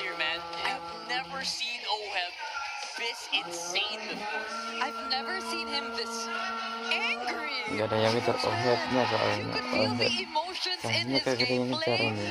And for this entire Liatin tuh. regular season, I just Sanjinya saw him free as a hit. more low-key, does the Overheadnya job, free hit. but it's not that flashy kind of gold laner as what we probably are so used to seeing him. But now, it's different. Game number 1, he had the Harriet, he was just unstoppable. But who made all of this possible in the first place? Of course, it is Daddy JP there going crazy with the Hilda actually in the first few minutes of the game. Wow. It was non-stop here. That's Jadinya Yeah, he never let go of diketek-ketek the juga. emphases, man. Wow. So you could see You gotta make those why- first hits yeah. count, right? Yeah. and why he was so confident in burning the flicker just to chase after kills and pick it up for himself. And I think he did get a couple kills in the early. All right. But I saw a few times where he hesitated to swing the axe. yeah. He Maybe was just trying to give the kill. give way, yeah. But Carl Teasy was about to die in that specific moment. So he said, you know what, I'll take it. Let's go. Yeah. And he did the job that was necessary for Team Liquid to really, again, stampede their way to victory. I just want to say, if you missed the pre-show, this guy has been always undefeated in the grand finals. And how is Liquid playing this good against Aurora, who again they never beat in the regular season? Yeah, he's like a grand finalist savant. He's a maestro here. Lihat You can see how convertnya he is ini. enabled this kind of movement Bisa coming di in from situ Team ini. Liquid Philippines. The big Sanjinya pincer anak maneuvers, they banyak, have so much overheadnya baru confidence datang, tinggal going into clear-clear. the team fight. Again, because of very reliable backline support from OHEM as Apa well itu, Cok? as, of course, their front line, which is crazy on that Fredrin. We're seeing the reason why Carl Teasy really is the Fredrin man so Obatnya far maju, for mati. MPL PH. Yeah. And honestly, it was also partly Aurora, and as our casters mentioned, making some really questionable decisions throughout. That's right. Not as Iya, nah, gitu. clean as the Aurora we're so used to seeing. I'm looking forward to Aurora cleaning it up, especially for game number they 3. should. Because if this keeps going, we might go early today. I don't want to see that. Everyone's guessing a game 7 here. I don't want to see that too. And maybe we can also kind of recall how we all felt about the Barretts in the start, in the beginning, when it was revealed to us in the draft. Because there were a lot of, I don't know, uncertainty around it. There was a lot of uncertainty around the Barretts pick. Aside the fact that it's not paired up with a Si support overheadnya hero free that hit, tidak ada yang we did ngejar. mention before heading into the game. Because Like the Mafilda, it helps with mobility. yeah, it should Yeah. be Iya, there. tuh, tuh. Usually the Tuh, Barretts nah, is hit. very Si Sanji ngejar depan hard lagi. to pull off, even Udah way back pulang when it was ini. meta, if you don't have that by its side. So Right. what more now that it's not entirely in the meta, and Liquid are just stampeding their way through with this kind of lineup that Yeah. they have. Basically, if you don't have like an S test to make sure that you are not dying right away, or a Mafilda to get you Ya, lu out of ngepick harm's Barat, way, Barat maybe make a apa very ini? fancy Dayton's welcome Ay, play. gawai. It's really bad, and it's been giving bad results in the previous meta. But now we're seeing Wah, again, Fred. Red Mars said it, Bisa. like Kagak ada sih. if it wins, it's good. If it's bad, if it doesn't loses, is it Yeah. automatically bad though? I guess we'll have to see because we haven't. It's only game 1. I think Sorry, it's one game. It's just one game. It's not a best of 5, so Aurora still has 2 more chances of actually evening out the series and not letting Liquid actually secure the win. But yeah, maybe it was a bit too apparent that they clearly tried to play too much for Yue and Domenkite here, even when there were no other options for utility jungler or for for meta utility junglers left. So maybe they really settled with that idea, and I don't think it's that bad because Barretts, it's like something very similar to the Fredrin in a sense. Yeah, we saw some pretty fancy maneuvers earlier Yeah. in the mid game where we said, you know what, oh, Aurora, what are you doing? Yeah, Right? Maybe they could pull something off. but that's it. They weren't able to.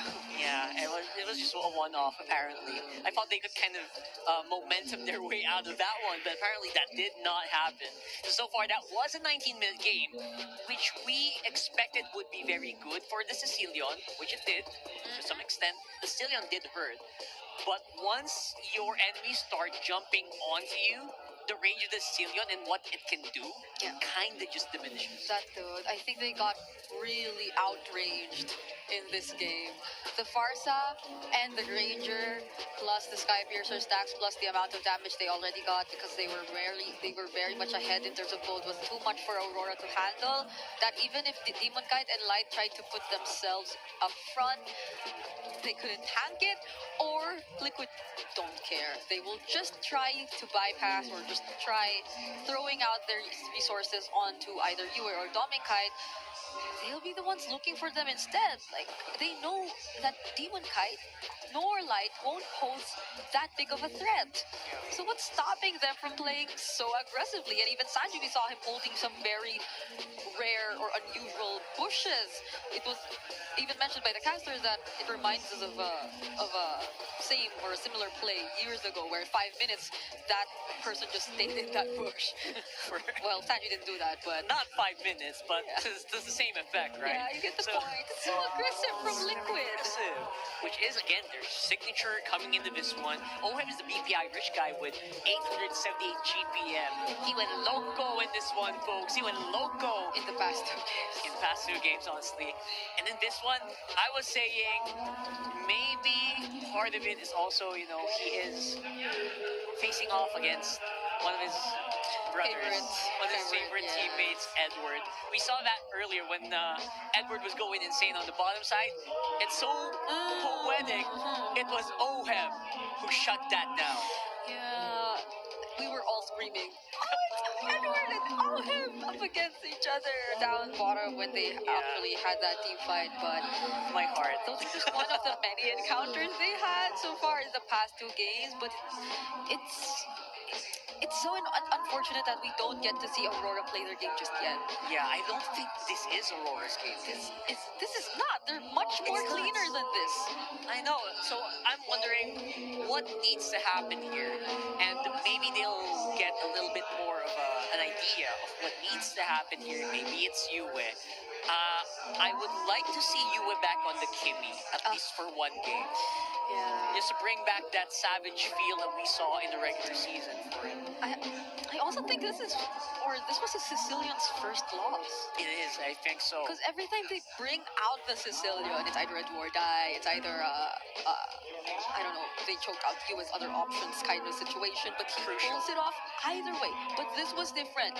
It wasn't a last pick Sicilian, it was I think a first phase Sicilian. Yeah, very early. I think second, the red 2, I think it was Yeah, red 2. but even then, it didn't work.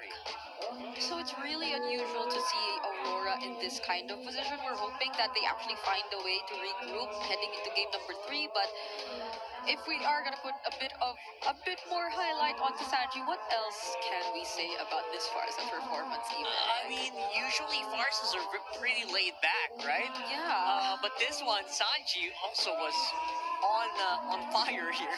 There's just no other way to say it. yeah. He was crazy. He went also very aggressive. Even against a Gatot, a CC. Gatot usually cancels out your feathered airstrike, so usually you want to stay far away. Yeah. But in this one, Sanji really played like, I don't mind. Let's go ahead. Let's I don't duel it care. out. I don't care. Let's go. So, is that the mode that we're seeing Team Liquid in right now? Is this a mode where they don't really have any fear against any pick? That's a scary Team Liquid, That right? is. So before that, though, obviously, I hope that our players are taking water, especially with SIP purified water, which is filtered through volcanic rocks for a crisp, clean taste that quenches like no other. At least Uhaw, SIP na. Nice segue, isn't it? Oh, yeah. I really thought Well, maybe we should translate Alice Uhaw in a bit. But also, just so you guys know, if you have no funds to shell out for air conditioning units that will only use once, worry not, because Arctic Aircon Rental has a wide range of packages that will surely fit your budget. Yeah, be it an outdoor function or an outdoor affair. Sorry, an indoor function or outdoor affair. I mixed those two up. I'm sorry. Arctic or Aircon actually rental is here to make your events cool and fuss-free while keeping your guests comfy. Which again, they're the ones actually doing this whole thing and this whole. You could see why his hair is like But the air is blowing in my face. Yeah. It's so cold, I'm actually shivering in a place where it's usually very hot. So thank you so much. And of course, let's go to Go Hotels. If you want to go explore more, hashtag go explore more with Go Hotels. Go ahead and book them right here. If you need a place to chill in Yeah. while you are waiting after a very tiring grand finals, Yeah. there's one nearby here. Yeah. So Our casters are always excited to head back and chill. to Go Hotels after a long day because we've had long days throughout our playoffs. This isn't new to us, by the way. Yeah. Even in season 15, we've had like the first 2 days with all maxed out series, 2 best-of-5s. And 20-minute And games. 20-minute games. Yeah. So this isn't new to us, but we're glad we have Go Hotels this time. Thank you so much for Go Hotels for keeping us near the area and making me not commute all the way to the middle of the Thank you so much. So we are going to go ahead and get into the smart power pose, though. Put your game face on and make your smart Do the power pose, do the pose. Let's do the pose. Oh, This- I wish Glad did it. Yeah, Oh, there you go. Come on. It's a classic O-head pose. So, Come on. Is no one willing Yeah, we're... to take the challenge? Oh, there you Oh, go. there it is. That's good. That's good. It's from Aurora's side. You just keep the tip of your finger right under your nose. Shush the haters. Yeah. Shush the doubters, boys and girls. Come on. Okay. Oh, he had to take off his glasses, so it's more accurate. Okay. That's right. OHEB doesn't have glasses. Okay, I think this is a face-off. This is gonna be a Oh! Oh, wow. That's how you do it. They're trying to... I like it. Okay. They're trying to style their hairs. So every time it pans to the other, they'll be fixing their hair first and then Yeah. redoing the entire thing. Oh, Okay, congratulations, sir. Oh, okay. You are unfortunate. Can you win too? You win. Can they both win? Please, Smart. Everyone thinks you're still a winner. Yeah, we're all winners here with experiencing such a beautiful match like this. And again, highest tier MLBB action, I think. Yeah. So, I mean, look at that. How often do you see the top 1 team forced to draft a lot more differently than they usually do? this is completely different Aurora, honestly, that we're seeing. I It's- could, yeah. I don't know where to start, Brie, honestly. I could feel how Coach RC is also like really mad. Yeah. So, He said it, right? he said it yesterday. Yesterday and in another interview that he blames himself. I think for game 1. Yeah. Sorry, for Yeah. day 1. Day 1. Where they lost. Yeah, they lost their match against Falcons before their rematch during Yeah. day 1 of the play-ins, and he says he blames himself because he wasn't there, or like he wasn't able to help because again he had to recover. Yeah. So now look at him. Look at Coach RC now. He's on fire. And for Aurora, I feel like, come on, should we go back to basics here? Like master the basics? I hope so. I hope so. Is that the call? Come on, we need something like that to happen because right now it feels like we are hemorrhaging wins. We're hemorrhaging gold here for the Aurora side. Yeah. Fundamentals were always what we were looking forward to see in Aurora's playstyle and how clean their execution is of these fundamentals. They're a team you always want to look forward to seeing or to look up to when you want to like double check on how you're doing your fundamentals. They're like the or- baseline. They're the baseline. Yeah. And it's a bit too clean. It's unbelievably clean. So now I feel like everyone's really confused as to what's happening, What's going on, man? what's going on. But it's nothing that they can't recover from. We've seen this time and time again. Aurora, if there's one thing that they've learned throughout time, definitely it's to adapt That's a right. lot more better in situations like this. Adaptability is something that we've seen Mr. Consistent go through as well. So I don't doubt it's gonna happen or it can happen. Question is when. But before that, let's roll it over to an M7 spotlight video with Kyrie. Me and the team are doing good in scrims and practice, and hopefully we can play the same in the tournament. Don't forget to support us and watch us guys on this upcoming playoffs, and hopefully we can qualify for M7 and see you there. Aw, thank you, Kyrie. Did you hear the squeals I in saw a few the people. arena? I think some people are fainting.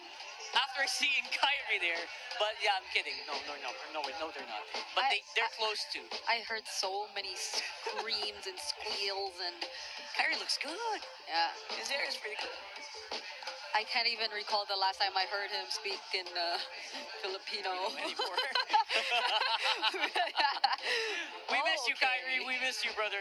And here's the Golden Sammy we're talking about here. They're looking for that back-to-back championship. Season 15, Season 16, can it happen? They already won MSC. They already won Season 15. If they win Season 16, M7 is the only one missing. Oh my goodness. It was something that we once thought was so impossible. It feels like a fever dream. Yeah, just because of how competitive every single season develops into, and like even when you step foot into Worlds, there are just other regions constantly stepping up too. Exactly, not just the season, not just Philippines, right? All over the world. In Indonesia right now, Onyx feels unstoppable. Onyx feels very strong. SRG all the way in Malaysia. Also, I think they're undefeated so far in the season. Yeah. So what is up? Everyone in the chat knows this, especially our international viewers. They're the one who loves watching the other regions as well. Everyone's going crazy right now, and the Golden Road feels impossible. But MPL PH is starting to do it. Yeah, we have Liquid. So there's two things that Liquid might actually accomplish if they do secure the championship for this season. For now, it's being the third team to get a back-to-back, and it's being one step closer to finally achieving the Golden Road. But speaking of close, Bree, can anyone be more close than these two, Edward and Ohem? It's really spine-tingling seeing them together in so many pictures, especially in these ones in the background when they're so young. Yeah. Look at these baby faces right there. Look at their face masks. Oh, and look at their hairstyles. Their hairstyles evolving throughout the years as Look at their headbands. Look at their jerseys. We've seen all versions of it where they were in a single team. So if you were to throw back to, I think, a lot of people's favorite era, the Age of the Crown. Yeah. So I think it's a very iconic duo that you're seeing too, in both Edward and Oheb. So sometimes when you think about it, it's a bit too unreal that it's been so long since we last saw them play together. And it's now even more unreal to see them beating each other up on the stage. Not literally, but in the game. You know what I mean, guys? Come on. Yeah, of course. What else could we mean? It's just so poetic. At the same time, it really just hits at your heartstrings, man. But for that matchup that we are looking for the longest time, even Kite Carl Teasy, I gotta say, the stats are really skewing towards the face of MLBB, at least in this specific one. Yeah, I think also up there you could put Zaida. Oh, definitely. Yeah. I agree, Brie. If not, I think he has first for some of these, or no, I think it's majority in Carl's hands too. Like Carl, maybe you could say because he's played a lot more games. I think that's almost double the games almost double. that Yes. Kite played in the playoffs. But also, it's something. It's one thing to be this consistent in all of these games. And across all of these stats as well, like DPM, average kills, GPM, you're getting ahead of most of the junglers. It's scary to think that Carl Teasy is doing this as well, but mostly utility. Mostly utility. So it's insane. At the same time, it's also kind of maybe painting a picture of what our metagame in the jungle currently looks like. It's great though that both of these junglers we're seeing in our screen or in front of our screens are junglers who can work with either of the two jungle types that exist now or that you most probably have to familiarize yourself with, so you could really play the current meta game, because you can't be restricted. Like now that we're in this patch, you can't stick with just like all responsibility throughout. Or You can't be a all one-trick. assassin. You can't be like that. And so it really favors teams who have learned how to adjust and explore a bit more. We were so used to only sticking to one, and now it's so nice to see that we are open to both. That's right. And at the same time, we've also seen teams who have failed to adapt to what the meta is in the jungle that they've already faltered. They've already fallen here in the MPL Philippines Season 16 playoffs. So either way, I still want to see that Fredrin contested. I think you guys want Yes, of course. I know you guys want to see the Carl TC Lancelot. We're all in this together. Trust me, chat, we know. Yeah, so But now that I think about it, and the Hayabusa as well, right? Liquid's successful in first picking the Fredrin over the Harith. And isn't that like Doming's first or maybe even second loss Probably. on the Harith this season? It's insane. It's one of his best heroes. It's one of Domenkite's best heroes, and it suffered that fate. It is scary to think what kind of strategizing that Team Liquid is doing right now behind the scenes to make sure that their best picks, that the best picks here for Aurora are basically getting nerfed. Okay, there probably is a lot going in the minds of MTB, Dexstar, and the cool Aurora. Yeah. Because we're heading into the draft very, very soon. I know you could see them right behind us. They're getting ready. And that's the first step if they want to even things out or catch up to Liquid standing currently in this finals, because they're just 2 more wins away. Can you believe that? I do not want to see a sweep. Please no. I do not. We booked our hotels for the long haul. We went to our Go hotels. We said, you know what? I feel like we're gonna be in for until later tonight. Yeah. So we're not gonna book. We're not gonna check out quite yet. I had a hard time going to sleep last night. So please, you're getting like overthinking. Going, Yeah, how because I'm long? just so excited about all of this. I'm expecting we'll go all the way, but everything was really comfortable, by the way. Oh yeah. But I've prepared myself mentally for a very long series. That's right. You've even bought like what do you call that? Where is it? Bring it up. I brought a Where is your blanket? Brigida actually prepared the blanket. It's not. I didn't buy it though, but someone gave it. Someone gave it. So thank you. I would like to thank whoever gave me That's right. this.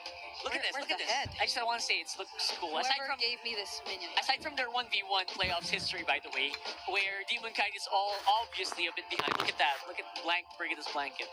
Look at this. Oh my goodness. The Demon Kite has been able to catch up in their matchup in season 14.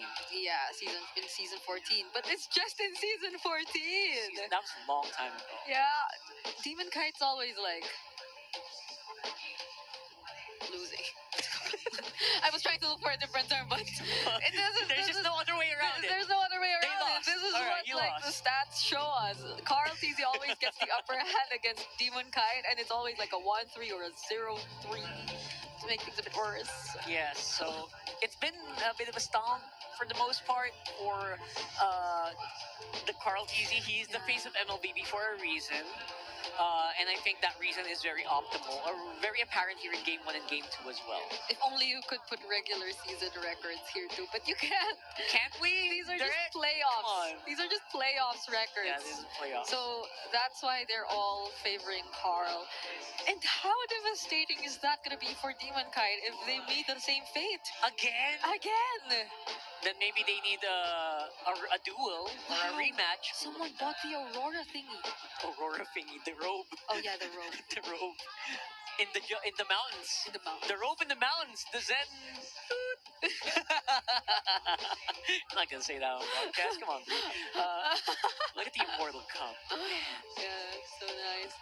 Oh my goodness, we're so close to seeing the next draft and Aurora back to first pick. Okay, they're on blue side. 76% win rate on that side for Aurora here, or I think overall.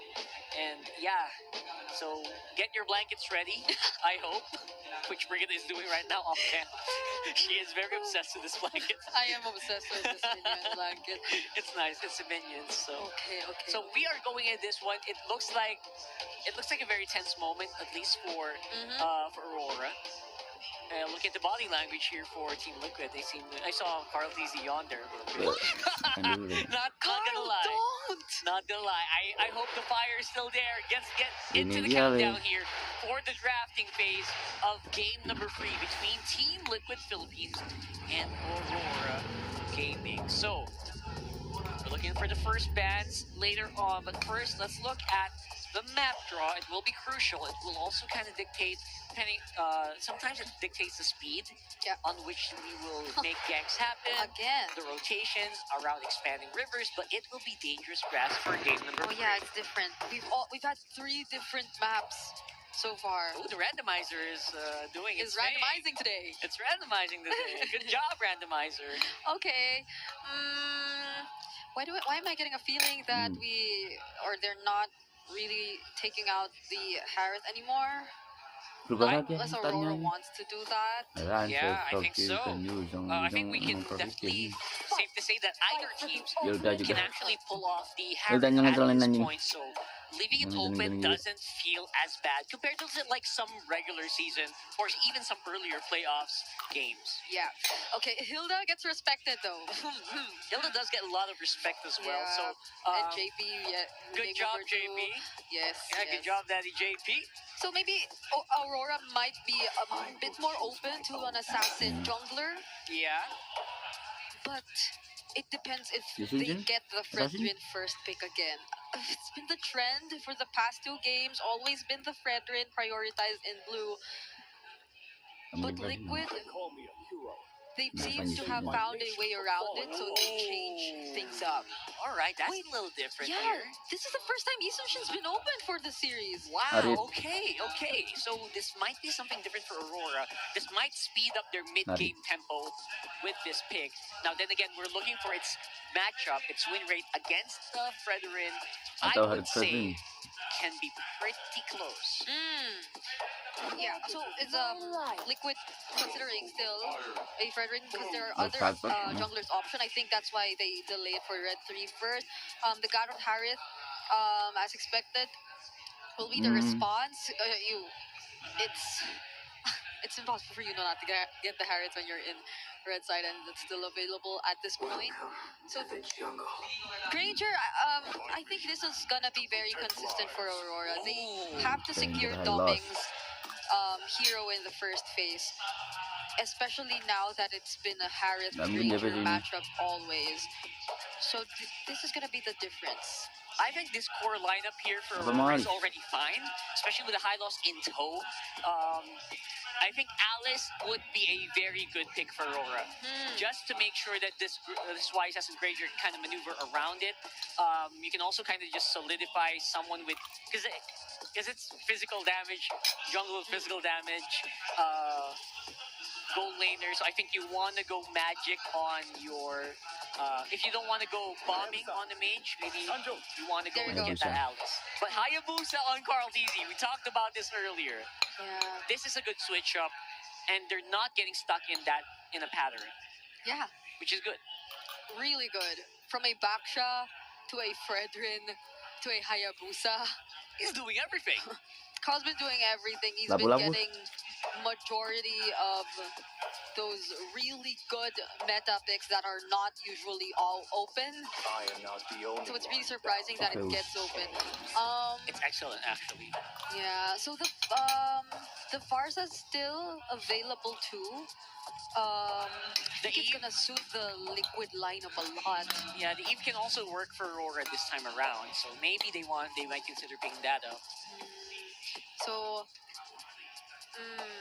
if Liquid wants, they could just ban the Eve and then get the Farsa, so there won't be any matchup. But Aurora take it out themselves. Okay. All right. So obviously it's going to be a lot of mages probably on the docket here. I think Valentina is one of the picks that has not been mentioned a lot, but could probably make it to TL PH depending on how they want to use it. I don't like it just for the glorious pathway, but I'm thinking ahead for Aurora's mage pick here. Yeah, I think it's also a lot more frequently coming out when there's a Grok on the other side, or when there's that really good big ticket ult that you want for yourself. But currently, it's the glorious pathway, and I think that's also really helpful if you're Liquid. What? They take the Novaria out again. Okay. So the mid matchup obviously is going to be...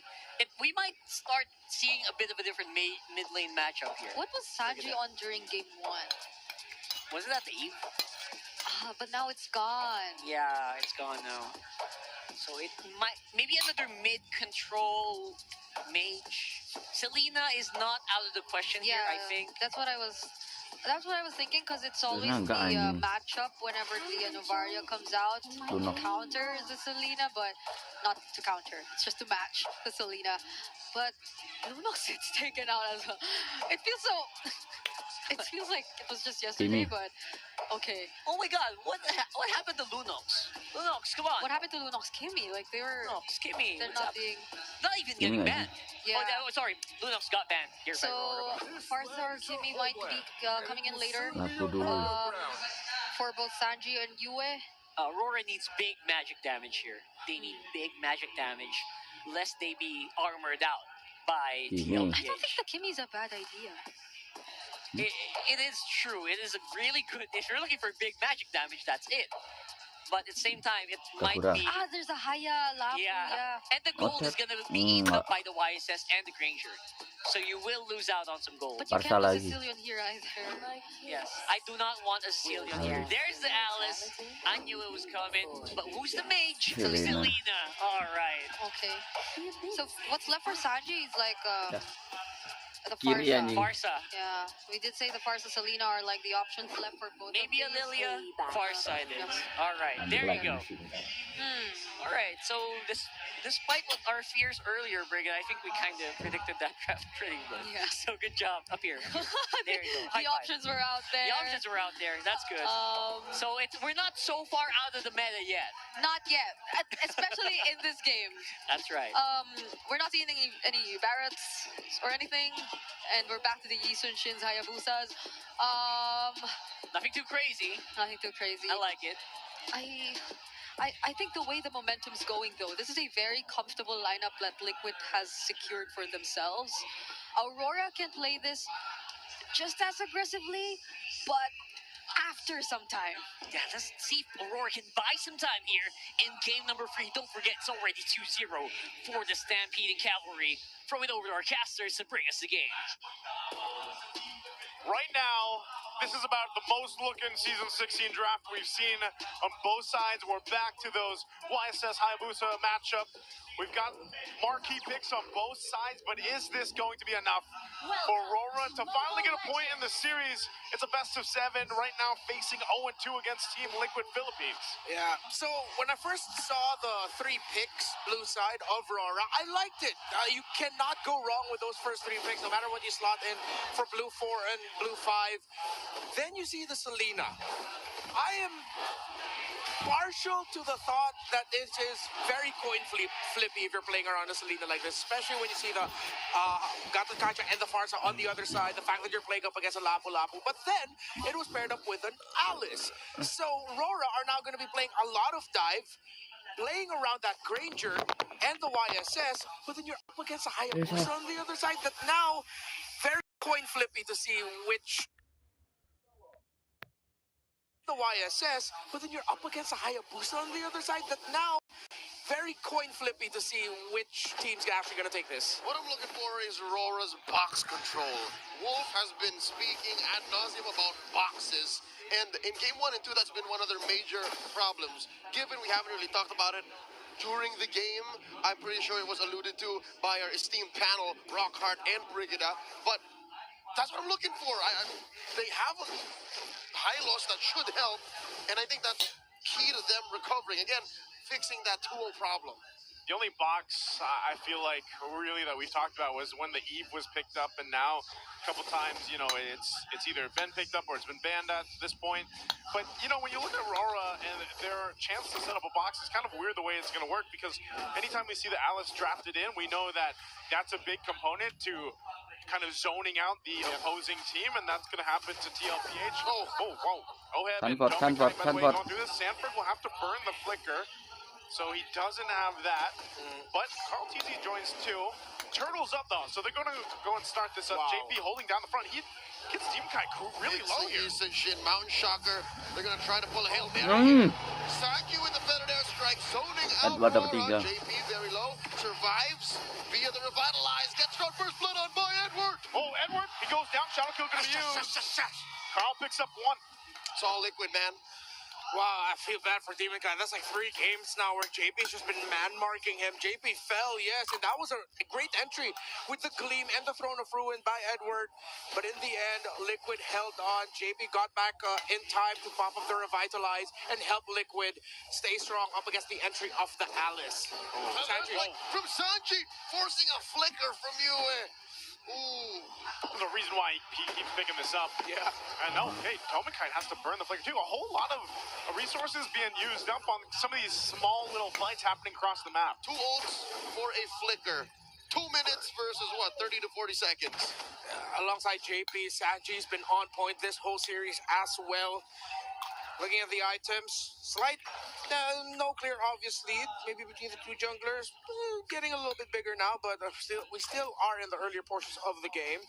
If JP and Sanji can link up again one more time to set things up for Carl TZ, Turtle 2 should be good for them. While Aurora, now I like their rotation. They're going for the doming double, sending him to the mid lane. They have 3 bodies on him to help him out, get a little bit more farm. And now I like this acceptance by Aurora that they really have to start speeding up the farm for their Granger.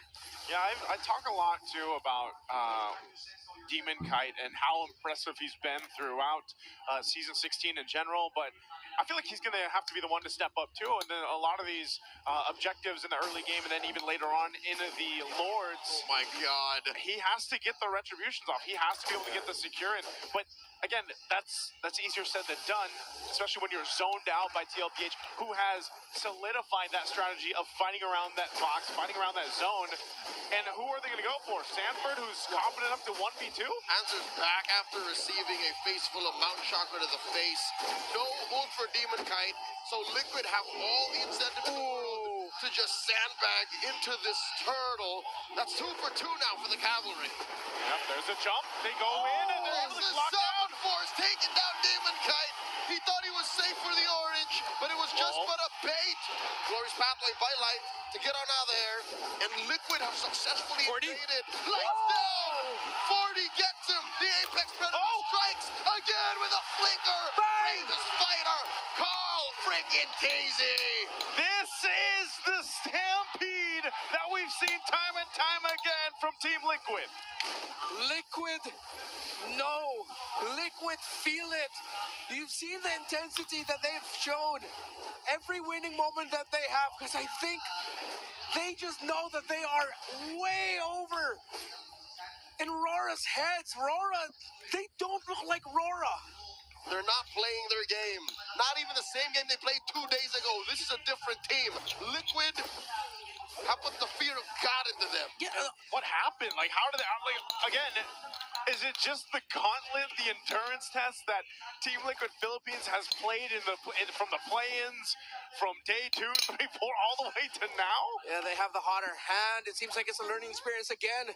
One of the branding that we have for Team Liquid for this playoffs is their revenge tour, winning against teams that they couldn't get a win over in series throughout Season 16. And this would, Demon Kite, not again. Sanji coming in, feathered airstrike. AOG, Demon Kite will not survive as JP serves up a kill to Sanji. Call easy, want to take down. And he does! Roast Centaur, anybody? 2 free kills for Cavalry.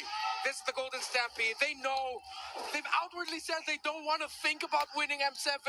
They don't want to think about that just yet because there seems to be a curse. But it looks like they are hell-bent and holding on to that. Everything perfect. JP helping serve up that kill to Sanji. The prediction of Sanji to put down the feathered airstrike to the path of where Demon Kite was going out instead of trying to go for Demon Kite correctly. And the timing of Carl TZ to conserve the shadow out at the very last second. There's just something about it. Third turtle's up. Sanford's going to jump in. He's zoning them out. Carl gets the turtle. 3 for 3. Feather Airstrike has already wreaked havoc. And the shadow kill go into the back. Light falls. No front line for Aurora. No one goes down except for Light. Could have been way worse for Aurora. But now that's 3 for 3 for the objectives for Carl Teasy. The MVP of the season, the homecoming boy. Oh, the jump. Demonkai, Taking a flicker out too. Domikai trying to get some space. Again, fighting between the turrets here. Yeah, and that's what I was saying. When you decide to pick up the Selena as the last pick, yes, again, one of the counters to fast, aggressive rotations to get a read in. But then it's so dependent on landing that abyssal arrow that becomes a big coin flip of whether or not you can actually win fights.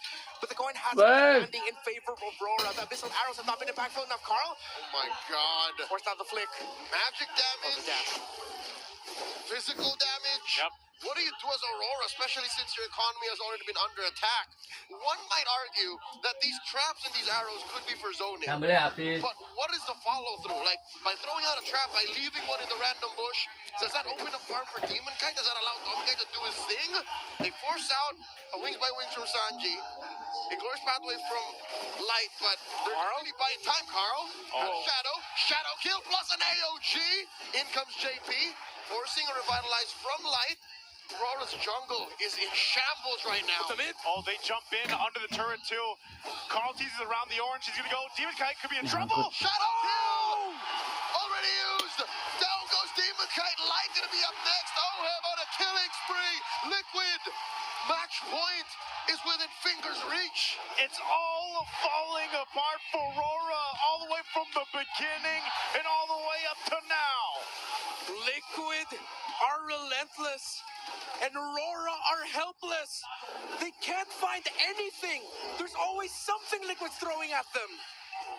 Throw an arrow. That looks so desperate, bro. And JP just accepts it with a smile on his face. Again, if you're Aurora here, you're sitting here thinking, how do we even get a win in our favor when everyone on the team can't even get close enough? They've always been just reacting to what Team Liquid Philippines has been thrown at them. That's the difficult part, and that's been the story from game 1 to now, game 3. I have to take the moment to show my appreciation for Coach RC and Coach Tic Tac, what they have done to Liquid. I wonder if one day we can be privy to the preparation, the strategies that they had heading into this, because this is just perfect. They are decimating Aurora. Sanford's going to jump in. He wants to go for Edward. He will get the flicker out. An AOG used. JP. This is all just to buy time. Carl was just working on the Lord. This is free for Liquid. Everything has been free this game for Liquid. Again, just able to capitalize on this, make it all work, get to the point, and now they're just in the base here. Feather Airstrike. Light right in the middle of all of it. Oheb pops him. Zamapur still standing. Dash and dash plus their Revitalize. Popping up that Harriet. And now Edwards. Q1 is on a rampage.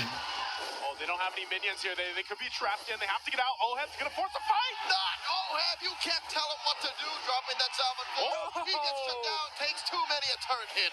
Messy and greedy there for Oheb, but Liquid, they are still in the lead. But they cannot afford a lot of that. They still have a Lord crashing in, though. Edward's thrown a ruin earlier, only for, wait, Abyssal Arrow lands? Feather Airstrike, the answer by Sanji, allowing the Lord to get a few more free hits in. Aurora gonna stop Liquid from coming in. Ooh, it's like you said, Renmar earlier, back in game 1 and even in game 2. If PH has the lead, they like to play a little risky towards the base to at least continue to put the limit on Aurora, and that's what they've been doing. So they get some of the Holy Shields down to work with. They still maintain a big, healthy lead, 7,000 up. And the items are all coming into place. Yeah, almost 2,000 gold lead there for Carl TC's Hayabusa. 1,000. That's the saving grace right now for Aurora. The fact that Dominkite has been getting farmed. He hasn't died yet. Already up to a Malefic Roar. He has his core 3 items. But the problem is every other member of Aurora is who's struggling. UM barely has items in. And even though you don't need that much items, you just land that Abyssal Arrow. It would be great to have a little bit more follow-up, which Aurora does not have enough of at this point. You know what else Aurora doesn't have enough of? What's time. They need so much farm on Demon Kite. Sure, that is what? Just a couple of thousand, but Dominkite isn't even firing off on all cylinders. Like, what do you even do if you get a 3-second stun? Yeah, there's this, I don't know what it is, man, but over the course of history, when we talk about the rivalries, Demon Kite and Carl Teasy, it just seems like Demon Kite cannot face that demon, man. I think it's his own inner demon that he faces when it's Carl Teasy across from him. The demon's demon. That is who Carl Teasy is to Demon Kite.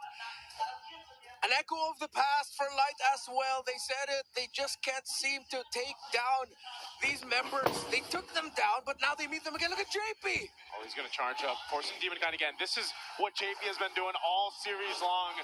You have to give it up to him on being able to go ahead and lead that charge. Oh, drop it down as Almond Force. Oh my God, a third of Demon Kite's health. Just with one shot, man. Just again. one shot.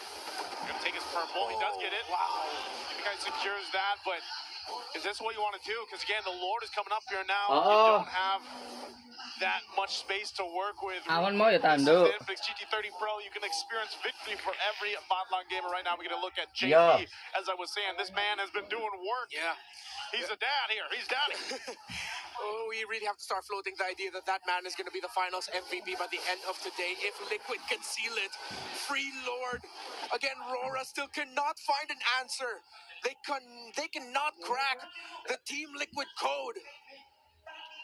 At this point, I'm don't know, scrambling in my head. At this point, it's miracles. Again, it's an Abyssal Arrow layering, somehow Oheb getting punished.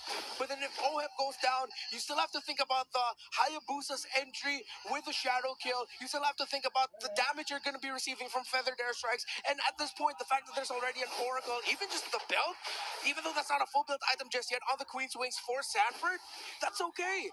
Because he can still fight longer engagements. Oh my And it goes back to what you said, Leo. Rora do not have the time.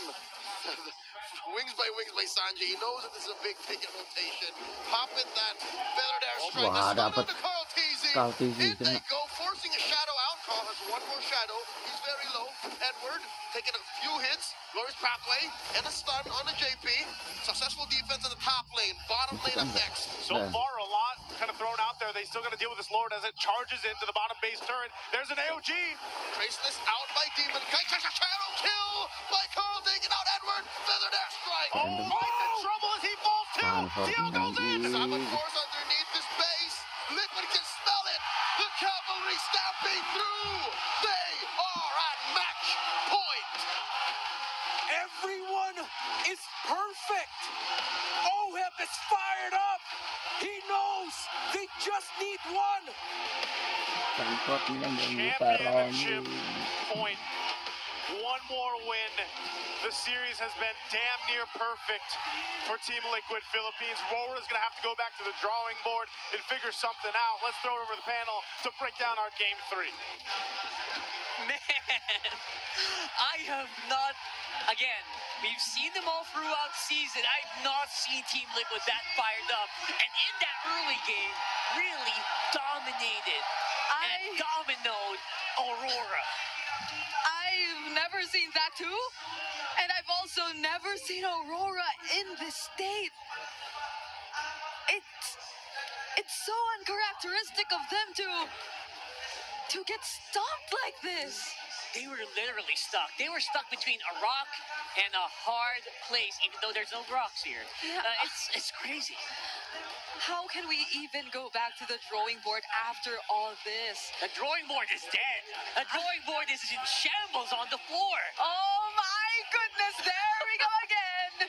Another MVP for JP. Oh man, JP is going crazy. Yo, this man. 4-0 grand finals. What the heck?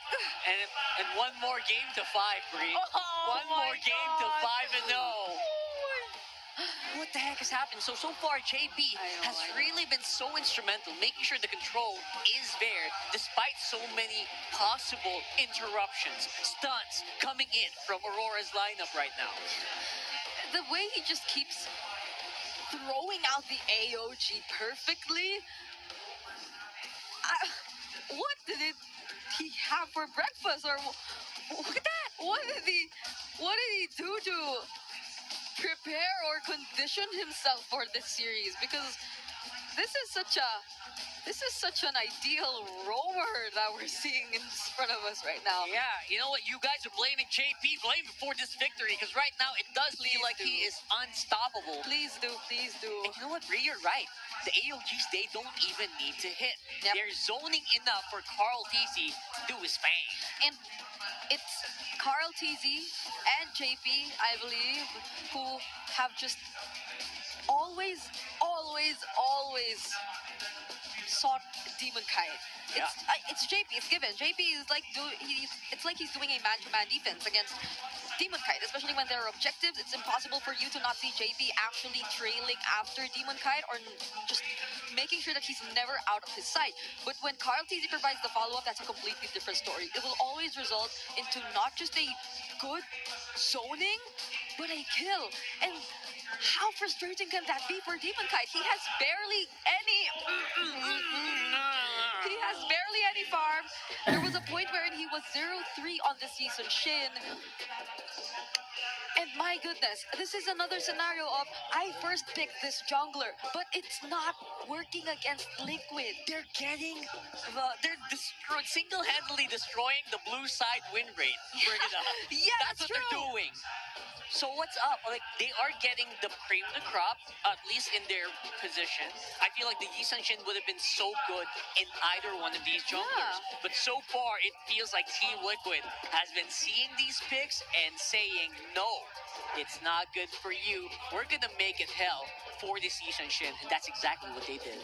Yeah, I can't even think of like how Aurora are feeling after this, like 3 losses in a row where you could barely put up a fight against Liquid and the stampede that they've constantly been doing against you. And for sure you could see how badly Aurora want to try something. There was one moment, I think it was when they were trying to defend their tier 3 turret up top, that they actually committed to doing or engaging in a fight. It was started off with a Throne of Ruin from Edward, followed by all other skills thrown out by Aurora, the Glorious Pathway, and some skill shots from Demon Kite and Domin Kite and Yue. But even then, you could see it's not enough. They have means to engage, to push forward, but they don't have the capabilities to chase. Absolutely zero. Especially if they use their tools to already commit to the fight. Because you could use the Glorious Pathway to chase, yes, but you have to use it for the fight if you're that much behind. And for the most part, they did use it defensively. And I guess they were put in a position where they had no choice, Brigida. So I would say this is exactly just using the tools in your disposal. I am seeing Team Liquid speed it up because they know that the late game was not going to come their favor, despite our casters, our esteemed, our noble casters saying that this is the most S16 draft they've ever seen so far in the playoffs. And I just gotta say, we talked about it before it got back to the panel, but since the map's randomizing, what if we get flying clouds for last map? Won't that be like a bit too much for Aurora? Like, it's everything going against them today or what? And we were also discussing, is that going to help? Yeah. Again, Carl Easy is the MVP there. I swear his GPM would have been like 1K there if that ended a lot sooner. If only, yeah. He was going bananas on the Hayabusa. Which again, banana. Because that kind of proves why he is definitely the assassin guy, despite being the Fred man of the season so far. Yeah. So, I do not doubt his Hayabusa skills. Again, on par with some of the greats, or even sometimes even better than like Kyrie. Oh, is that a hot take? It's a hot take. I would say on par. I'm not saying, But either way, before we get into the whole debate, we'd like to invite you guys, because we just recently got nominated for numerous titles during the Esports Awards. Vote for Team Vitality for Esports Team of the Year. There's also Kirk for Esports Breakthrough Player of the Year, Team Liquid and Team Falcons for Organization of the Year. And don't forget, Team Liquid right there is also nominated for Content Group Nonton, nominated for Esports Publisher of the Year, and Mobile Legends Bang Bang's Esports Mobile Game of the Year and Esports Game of the Year. That's a lot. I said year a lot, so Yeah. please help us out and prove to the world that MLBP. We don't need these viewer numbers that are very high right now. By the way, we don't need them to prove anything. We want you guys to prove it for us. Go ahead and vote at the Esports Awards. Help us out and join us in the new season of MLBP Rising Open. It's an in-game mode designed to provide players a platform to engage in competitive gameplay and jump into the action here. Go ahead. Yes, please do. There are a lot of prizes there. And I think this is a great way to reward yourself if you're a Vixata or a Guinevere main, because the Aspirants new skins are now available. So Yeah. participate in their Aspirants Unite themed draw event, because the first 10 times draw using diamonds is actually 50% off. And every 10 draws guarantees an epic or higher quality skin. So, I personally use that 50% one draw per day. really? I got the Vixen. Oh. I got a Vixata, but I Did it? yeah, I kept pressing the button and I think I lost like 7,000 Yeah. diamonds Because around that. you're rich and we're not. We No, accept it. I had diamonds saved up for that Sure, we believe you. because you see how beautiful the skins were. It really is. I got both. I already got the Gwyn. I said, you know what? I need to complete it. It's only like 105 diamonds per day. So I was happy with that. You did it with 1,050, 1,050, 1,000. Right. To be fair, I got a lot more too. Okay. Because you get a lot in a single 10 times draw. Do it. So many epic skins. So thank you so much for hanging out with us. Now go hang out with Amira. All right, we are here with Miss Irish Del Rosario, Infinix Philippines Supervisor, and Mr. Willie Lloyd Cruz, Infinix Philippines Community Manager. Hello po, ma'am. Hello. MPL Thank you Philippines. so much. Kamusta naman? Kinakabahan ba kayo? Medyo. Hindi mo wala yun, pero nag-enjoy kami sobra. Yes. All right. We all know that Infinix continues to be known for its innovation and adaptation to technology. So, what's new about this product and what inspired you to these changes? Yes, of course. As we all know, the GT verse is expanding. And one of our products there is the GT30 Pro, which we all know is the official tournament phone of the MPL. But wait, there's more.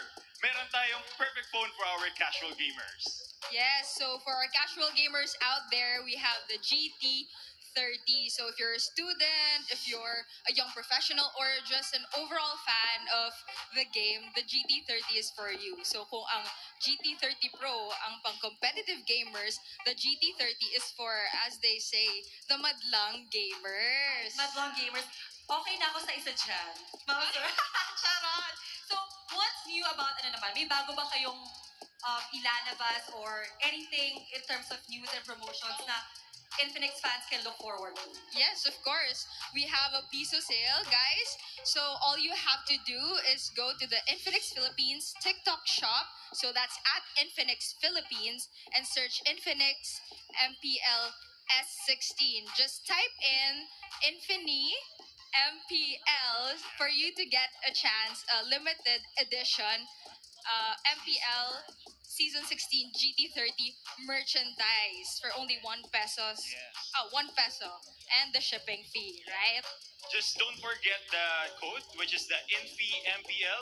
That's INFIMPL sa ating TikTok checkout. And kunin nyo na yung mga exclusive merch na nakaabang para sa inyo. Baka ma-down yung system kasi sa sobrang raming makakuha ng piso sale na yan. Limited lang. Limited. Wow. Yes. And we also heard the good news that Infinix is nominated for Esports Commercial Partner of the Year. Kamusta naman? Ano naman ang feeling? Yes, of course. Oh, definitely. We're so honored, to say the least. Thank you, guys. You know, the Esports Award is basically the Oscars of esports. So we're really, really honored, and it shows that our efforts are making an impact on aspiring esports players and supporting the community. So shout out to our loyal X-fans, our X-fan community. Yeah, so iniimbitahan namin ang aming mga X-fans or even the MPL PH fans to support Infinix as the Esports Commercial Partner of the Year sa prestigious Esports Awards. So every vote counts, so sana supportahan nyo si Infinix. And by the way, rumor has it that meron daw kayong kinocook na something with MPL this holiday season. Golden daw, I heard! Yes. Ano ba? Inspired ba yan sa ano? Up, up, Well, the Christmas season is really Filipino tradition, Almira. Infinix and MPL is really cooking something up. We're collaborating on something this Christmas season, but we can't really reveal too much. But it will be a golden holiday indeed. Yan ang naabangan ng mga super fans. So before we wrap this up, may gusto kayong sabihin once more? Follow at Infinix Philippines in our all social media platforms, and also don't forget to join Infinix Philippines community group, and mag-enjoy tayo dun sa loob. Marami tayong fun giveaways, meron din tayong mga fun challenges. So see you there. Thank you once again, Miss Irish and Mr. Willie. Thank you. We are ready for game number 4. Panel, over to you. I kind of knew we were going to get a lot of surprises from Infinix. Obviously, the GT40 Pro has been performing so well here in the MPL Philippines Season 16. And here in the playoffs, it's no different. Yeah, do you get to see the hand cams that get featured every now and then when we're in-game? I think my favorite hand cam was when it was showed on Zyda yesterday. Oh, yeah, the Fanny game. We saw the Fanny hand cam when Zyda was playing it yesterday, and he had like a finger glove on his right thumb. Oh, yeah. And He's one of the few people who actually do that. Yeah, and then they use 4 fingers, of course, being a pro player, and then you... I only use 2, I'm sorry. Free. For the items. One for the items. It's only 3 for me also, but Zyda's just different, built different. And a lot of our players here are built different. 07 in the chat for Zyda. 07. All right. We just had to bring it up. Had to bring that up. Some of us are still not over what happened last night, obviously, but based on how Liquid are playing, it's looking like a very much road to third grand finals for them. Yes, it does feel like it. And I don't really want stuff like that to happen. I don't want to go home early, Bree. Wait, what time is it? It's only 7:30 p.m. At this point, we barely just started the regular season show. Realistically speaking, not even our casters predicted us to go 4-0. No one predicted less than 5 games. No one. No one predicted less than 5 games. So I'm not sure if chat feels the same, but I'm assuming they do. Chat, Brigitte is asking you. No, because like Aurora's top 1. We already threw out all the stats, all the facts, and how they just are the team who everyone expects to be the champion. Yeah. In playoffs. We also brought out all the permutations of the drafts they can do. It's just the execution is just damn. Yeah. Gotta say damn. Yeah. And here's a Clearhead super fan of the day. Who is gonna be the best among 2,000 plus attendees here in Cuneta Astrodome? Right? Who has the best hair right now and will win our Clear package? Power up your dandruff-free scalp, supercharged with Clear. I thought that was him. Apparently they'll receive 1 month supply. 1 month supply of Clear Man. What the heck? Who's gonna win? Who's gonna win? Oh, shit. Okay. Who? Damn. All right. This guy has the commercial hair. This one looks like he styled his hair. He styled it. Yeah. It's and then the other one has commercial hair. This glossy look. This guy has commercial hair. You guys know what I'm talking about. Look at these. Okay. Who has the sharper jawline? Okay. Who? I wonder who the winner is. Guys, it's 1 month supply of Clear Men. Yeah. Come on. Yeah. Bring out your A game. This is 1 month supply. Come on. And for 1 month supply, who is it gonna be? I think they also can't decide on who the winner is. Yeah, I think Derek is having a hard time choosing one. Come show us your dandruff-free scalp. We want to see that dandruff-free scalp, bro. I swear he styled that. He styled it. Okay, there you go. Commercial hair wins. Yeah, Mr. Team Liquid Jacket. Commercial hair wins. 1 month supply of Clear Men. Amazing. You'll be saving a lot of money. Congratulations. And that's it. He's a Clearhead super fan of the day. I'm expecting to see a much more improved hairstyle from this guy in the coming months? Yeah, for sure. Because he's a familiar face. I think he's in the venue. He's here a lot. Quite often. Yeah. He's here a lot. So congratulations, brother. And I really hope that Clear. Is there a Clear woman? I think there is. There should be. Or there will be. Either way, please let us know. And congratulations to our Clearhead superfan of the day. Is he the last Clearhead superfan for this season? Because I think he might be, especially if we end right now. Yeah, because that was already like one of the biggest prizes. That's a lot. It's a 1 month supply. Even I can't finish off that much. Yeah, previously we just used to give out like a Piper bag. So congratulations, you are the last Clearhead superfan for the season. Aww. But shout outs to all our Clearhead superfans throughout. We've seen a lot of luscious, dandruff-free scalps and hairs. What am I saying? you can do it, Bree.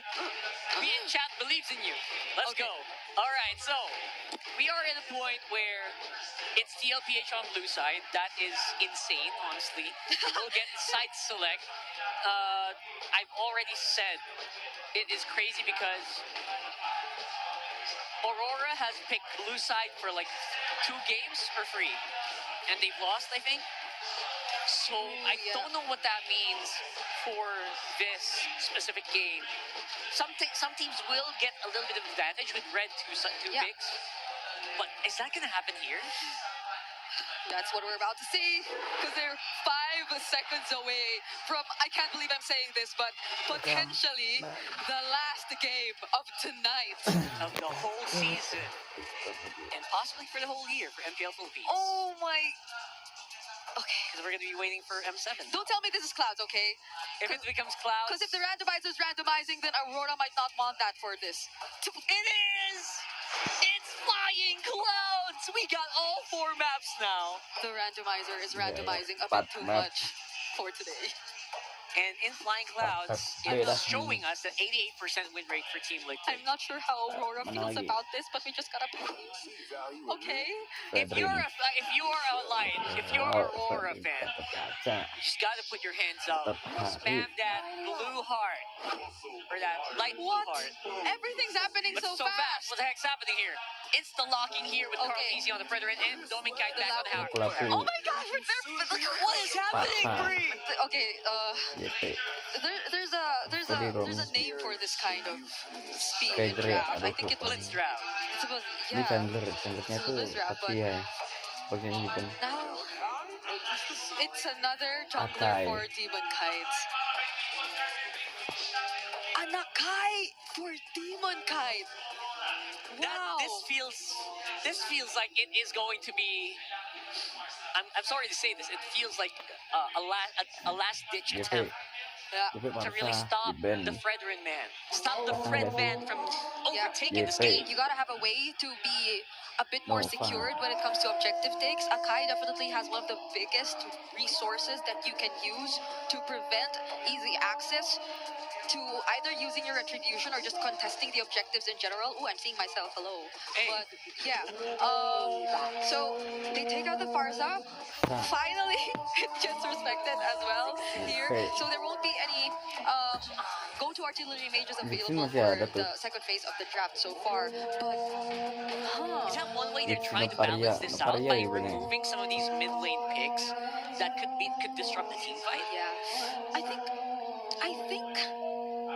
think now's the time that we get to see a Kimi from Aurora, because there's a Gadot Kimi matchup potentially, and there are no ranged burst damage mages. Yeah, no major threats to you, so that might be an option. And even dive, because it's just a Lapu, and at least you have like a way to quickly reposition yourself if ever you did want to, but at most it's just the Fredrin that's serving as the front. We don't know what JP's hero is yet though, so that's also one thing they might want to consider. But based on how things are going, or based on how things have been going, the Hilda also too is still available, though I might not consider that, especially in the scenario where the Akai is the jungler for Aurora. So JP maybe might pick up something else this time around. I still am Yung waiting song? for the chip from JP. Yung songnya di sana. Are we? But this is an Akai Gatot Kacha though, so the AOG and the heavy spin might not make it that easy for a chip The combo to is come off, through. yeah. Yeah. But at the same time, you know, you can do the assassination 5-man gank. Yeah, honestly, even the build is still there. Yeah. Even though he is putting everything on the Sicilian. Yeah. So going back, I think available roamers out there are. You want to be safe. You do want to field it here. Interestingly, the Hilda really. Oh iya, Hilda. Go Hilda. Hilda. Oh. Luayinya Sanji. We're going global. Okay, what does Luayinya Sanji. Edward pick in this scenario? Edward has to have At least a Uranus. very reliable XP laner. We might have to go Alice or The Alice is there, Uranus but gak sih? or Terizla here. Terizla. It's Terizla. Yeah. There you go. Okay. Ew. I mean, this is so. It's like plugging a hole in a sinking ship. Match 3. I'm trying Match to. 4. I'm trying to We're digest speechless. everything that's happening. Because aside from the fact that this was probably the fastest draft we've ever had for the whole series, 4. this is looking so much like Liquid's comfort. It is. It's maximum comfort. They have not brought out the Lo Yi in a long time as well, Brigida. And I'm not sure how I feel about the synergies of the Gatot Akai Terizla. Same here. So I don't know what Aurora's thinking, but I hope that we can be surprised, or else this is going to be the last series for the day, or last game for the day. For their casters, let's go.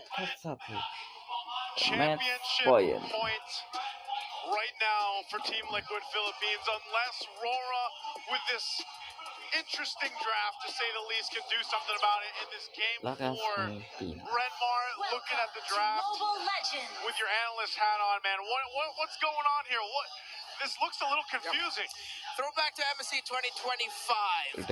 It was the Brethren Akai matchup that gave SRG the only win that they got against Team Liquid Philippines in the grand finals. Let's see if it is actually a panda-sized hole that is the problem of Rora, and it's enough with an Akai to plug it. They have their Harris, they have their Sicilian, back to comforts.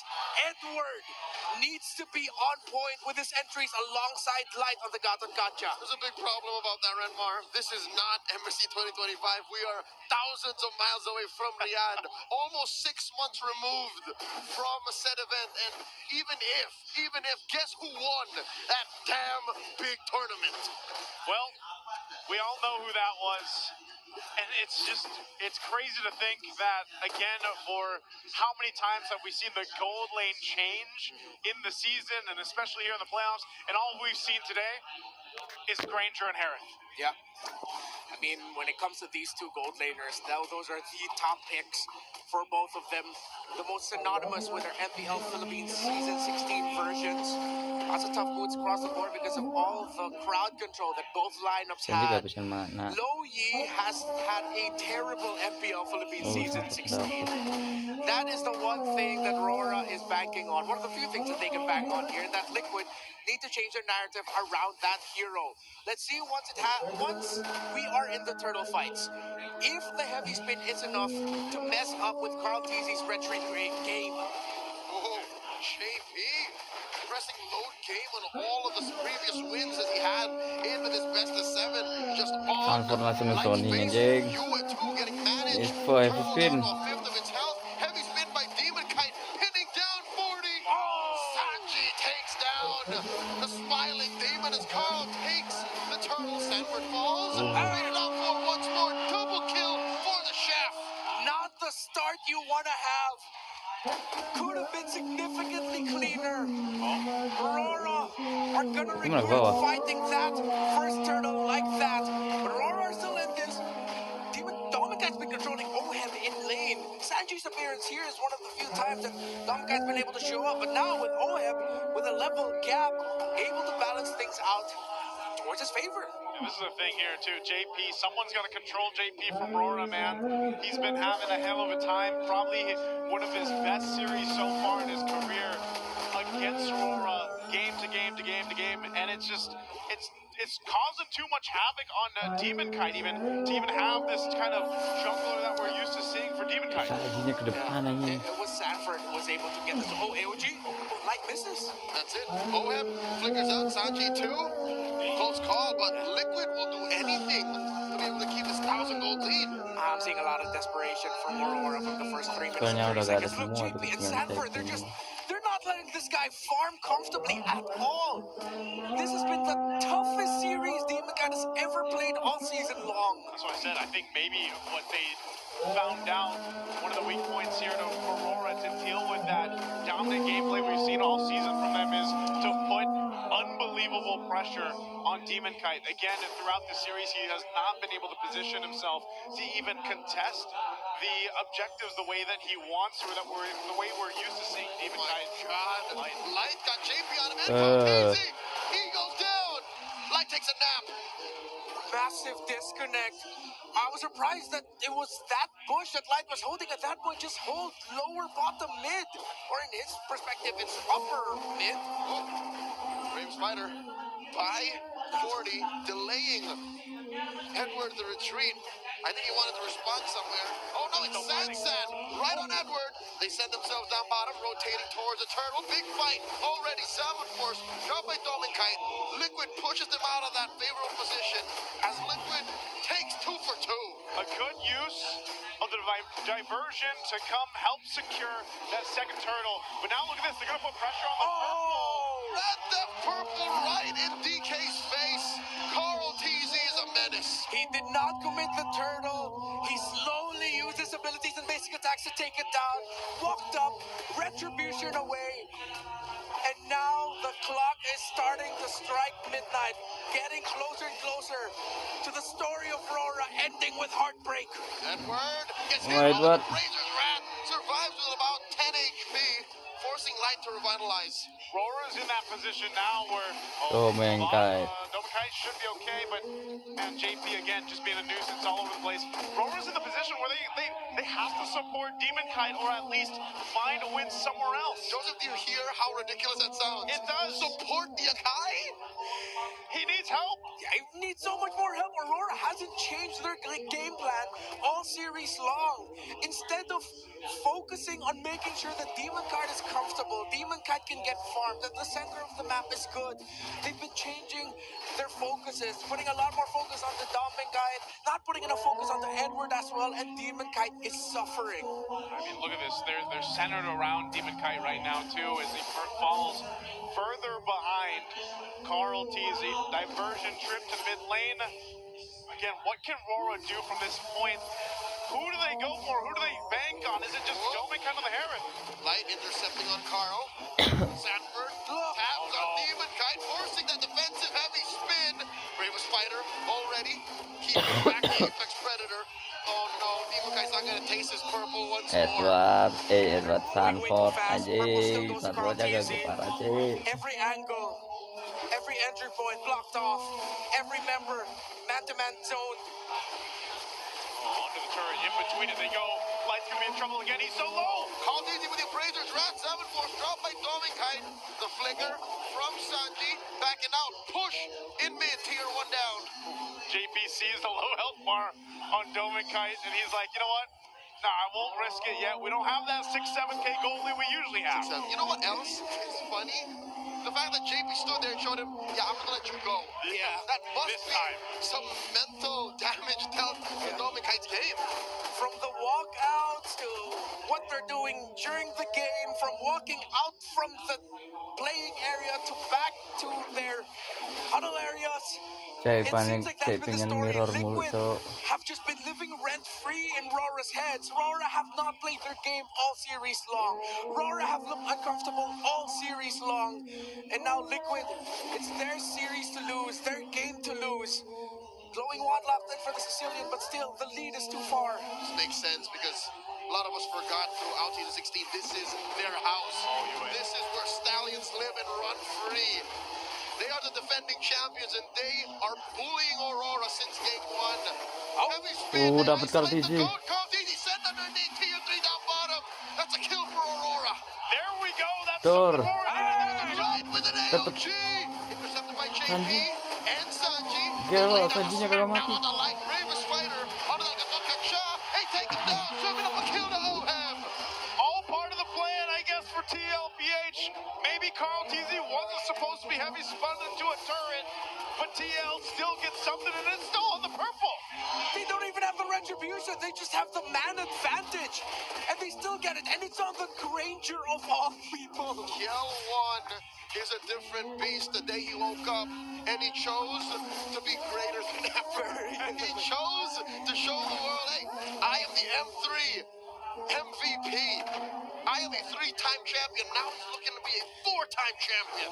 This has to be heartbreaking for the Roras. It was Rora that had the most clear, mirrorin coded mulu JP-nya, intention Sob. of the season. Champions. That's Bukain it. map mulu, No looking towards M7. Just get the championship. Finally win that chip for the org. They missed out on it in 14. Didn't even make it to the grand finals in 15. But now they are on the brink of just getting trampled by the hooves of Liquid. Juxtaposed to Liquid, who clearly said in their post-match interview last night, we're looking at M7. What is this? Another day in the office? I think it is just another day here for Team Liquid, as Kagak it's berani another maju objective that's aja. going to be going in the hands of Carl TZ. Rora Ini lagi isn't even TP-in semua close ini to sama this. Sanji. They're huddled around the tier 2 turret, trying to think Yeah. of a plan on how to get this game under control. Joseph, is this a turquoise ube? They're really just stuck together. They're stuck, man. I don't know. I don't know what's happening here. Rora, I think even for themselves, if the Stampede for some reason has just completely whiplashed them throughout this series 4 games in a row. And leading the charge is JP. Oh, diversion. They're all in there. They made out a heavy spin from Demon Kite, who was just doing this darkness to get his own Nampaknya purple, tiba-tiba di and he gets situ. denied again. This is not a series at all for Demon Kite. Can't even touch his buffs. They have to watch the tier 2 turret fall. Labu-labunya That Lord making its way down the tidak ada yang bottom. bisa menghentikan Aurora anjing. needs so much more time to make this composition shine, and it's Tuh just main not juga happening lemes here. tuh. In a season where the Kurang defending world damage champions, anjing. Onyx Philippines admitted they've forgotten who they are. Liquid are reminding the world who the hell they are right now. Closer and closer to immortality yet again. Wah, dapat tuh. In comes Edward, Light with the Aduh, intercept aduh, to the back line. 7 Force dropped in, Light Light-nya falls. mati. Oeb gets another one, stacks Oeb goes down, Ewan gets the kill. Coba Edward tuh, really alive, Sanji Carl kena tuh. TZ goes down. Massive trade, big win for Aurora, 2 for 1. Sanji gonna bite it too, make it 3. A big trade for Aurora. They lost the base turret, but Team Liquid has done this time and time again.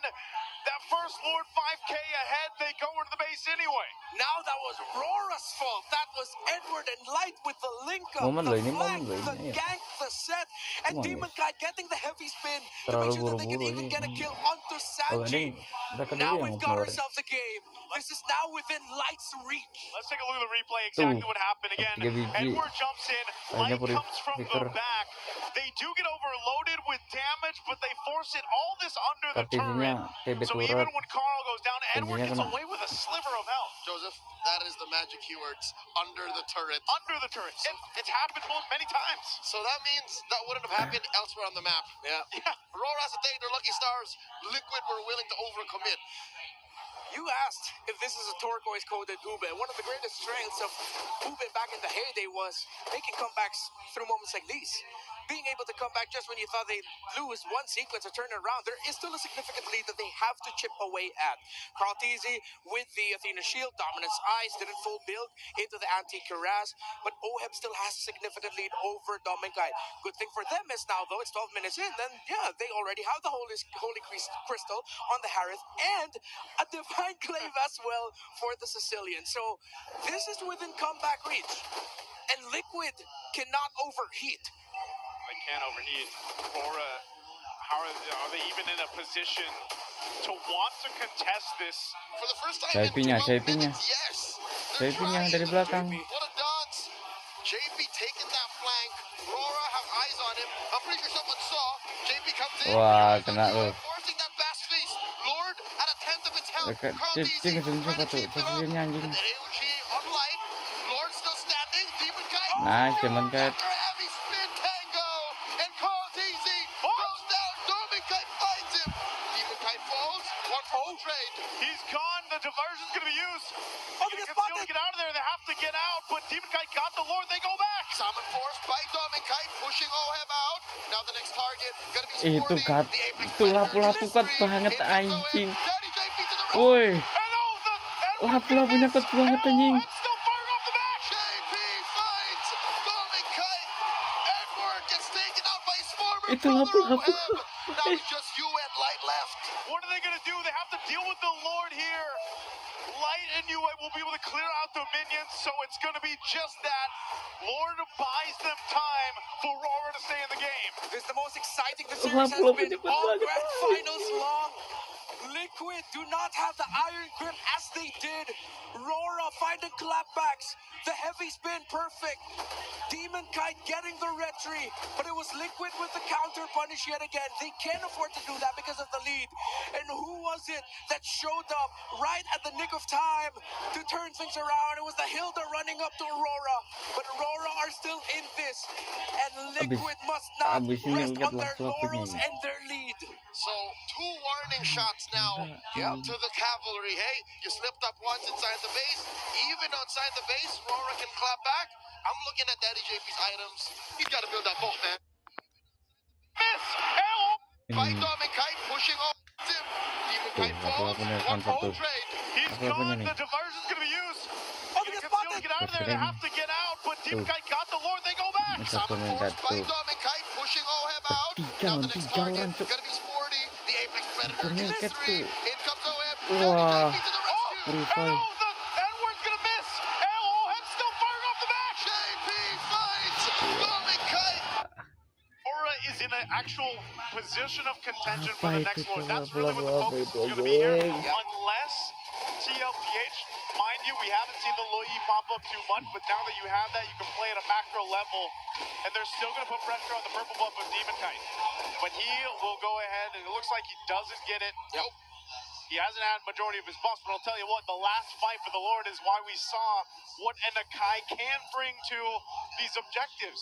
If the team is able to capitalize on that and Demon Kite can get that space with a heavy spin, he can secure it. And every Lord that's secured from this point is a big win for Aurora. Rora has had immaculate minion wave control all season long, and they have to keep that up. The lack of the turret in the bottom lane, the lack of good health on the turret in the mid lane, and they're up against Liquid Slow Yi, Sanji Slow Yi. How heartbreaking would it be if, despite everything that they've done in this Jadinya game, dari belakang lagi it's ketahuan a itu. signature Liquid backdoor? Oh man, Demon Kite taking a ton of damage, already at half health. I'm looking at Demon Kite. He pushes Daddy JP out, and that is a huge threat. Maybe even worse than a split push. JP goes mid, bottom. He wants to go ahead and push that turret in so that Eaaa has to respond. Yeah. He's just hitting the siege minion. He's not full clearing it, allowing the minions to slowly finish the job so he can rejoin. Half health on the Lord here. Demon Kite, he's going to have to make a play. Sanford on him. Oheb comes in close. Bravest fighter comes Oh, nice, Demon Kite. Still secures the Lord. Is that with force? By Demon Kite. That's not a fight that they want to take. AOG. Light out of here. Now the base going to be up next. Oh my God. The Golden Road beckons. Stampede complete. The cavalry goes back to back. What a play, Team Liquid Philippines are your MPL Season 16 champions. Doubts answered with an undeniable reality that crushes the brightest of dreams. Kenapa dia udah balik ya Team langsung Liquid ya? are better than you. Udah sempat Team waktu Liquid are on the balik nih. golden stampede. Langsung balik, Team gak usah penting Liquid intro. are undisputed. It runs in their blood. They've done this over and over again. Jakarta to Malaysia to Cambodia. A backdoor win by Liquid. What's the possibility? I didn't expect it would actually happen. I already said it leading up to that Lord.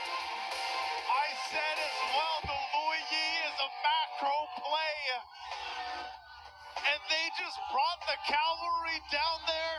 We talked about managing that wave, and they used it to their advantage to win the championship. The story continues for Aurora. Tonight ends in heartbreak and tears. All the hard work that they did in the regular season. Reminding them whose house this is. This is Liquid's. Again, it's been amazing to be with you guys joining around the world. Season 16 has been a treat. It's been us, the Wee Bear Bros, me, Leo, and Renmar to bring you the action. Let's throw it over on stage to hear for our winners.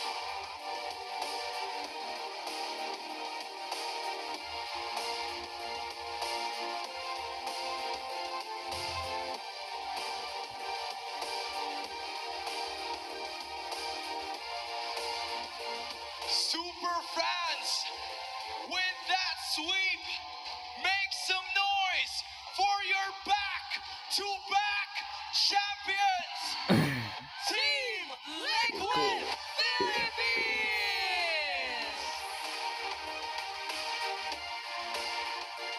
After 8 weeks and 5 days of the playoffs, we now have our MPL Philippines Season 16 champions!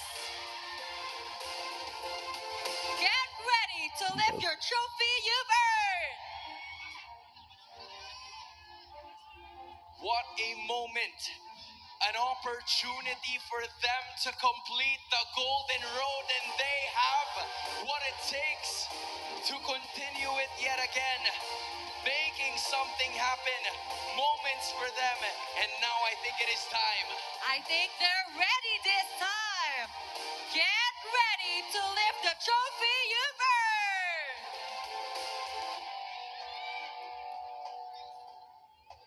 In 3, 2, 1! Wah, champions. Betul. Lahat ng pagod at sakripisyo para makuha ang pangarap. A well-deserved trophy and your symbol of immortality.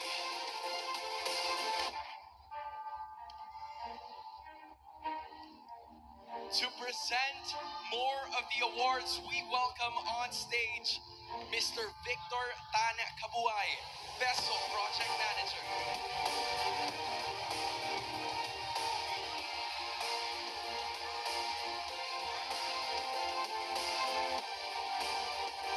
Now to award their medals.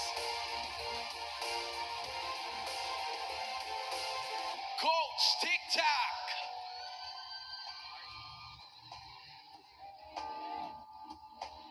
Coach RC.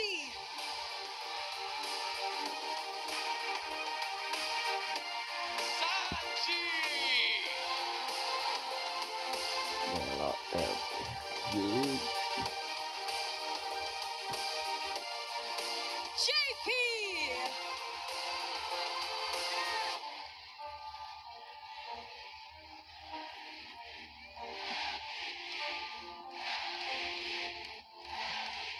Perks. Yang satunya siapa tuh? Unpad kah? JP lagi, JP nya ngejar sih gue mulu kan. TZ.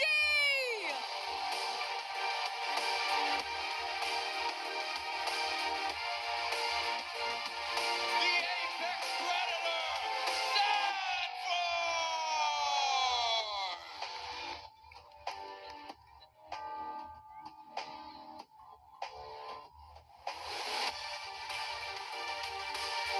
OHEB.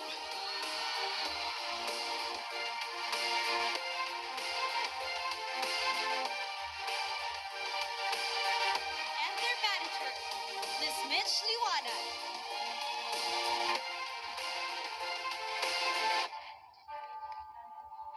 Once again, your champions, Team Liquid Philippines!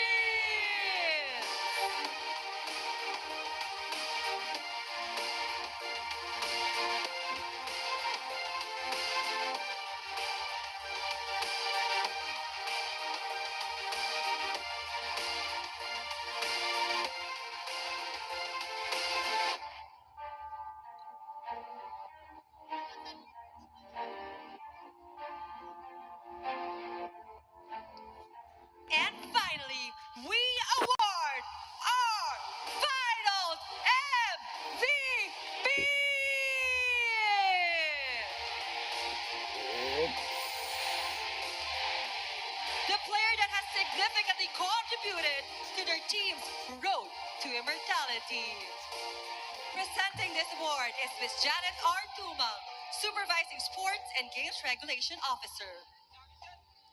And Mr. John Carlo R. Felix, Sports and Games Inspector.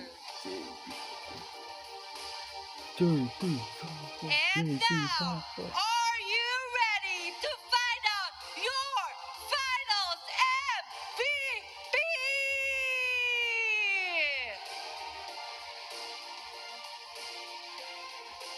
Sino ang boto ng madla? Any guesses? Isigaw nyo!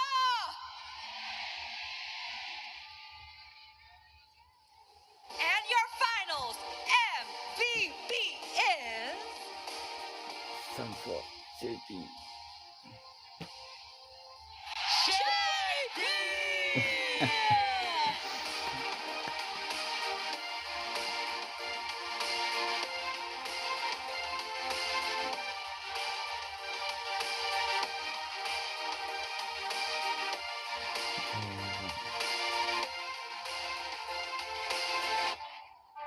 Once again, your finals MVP, JP!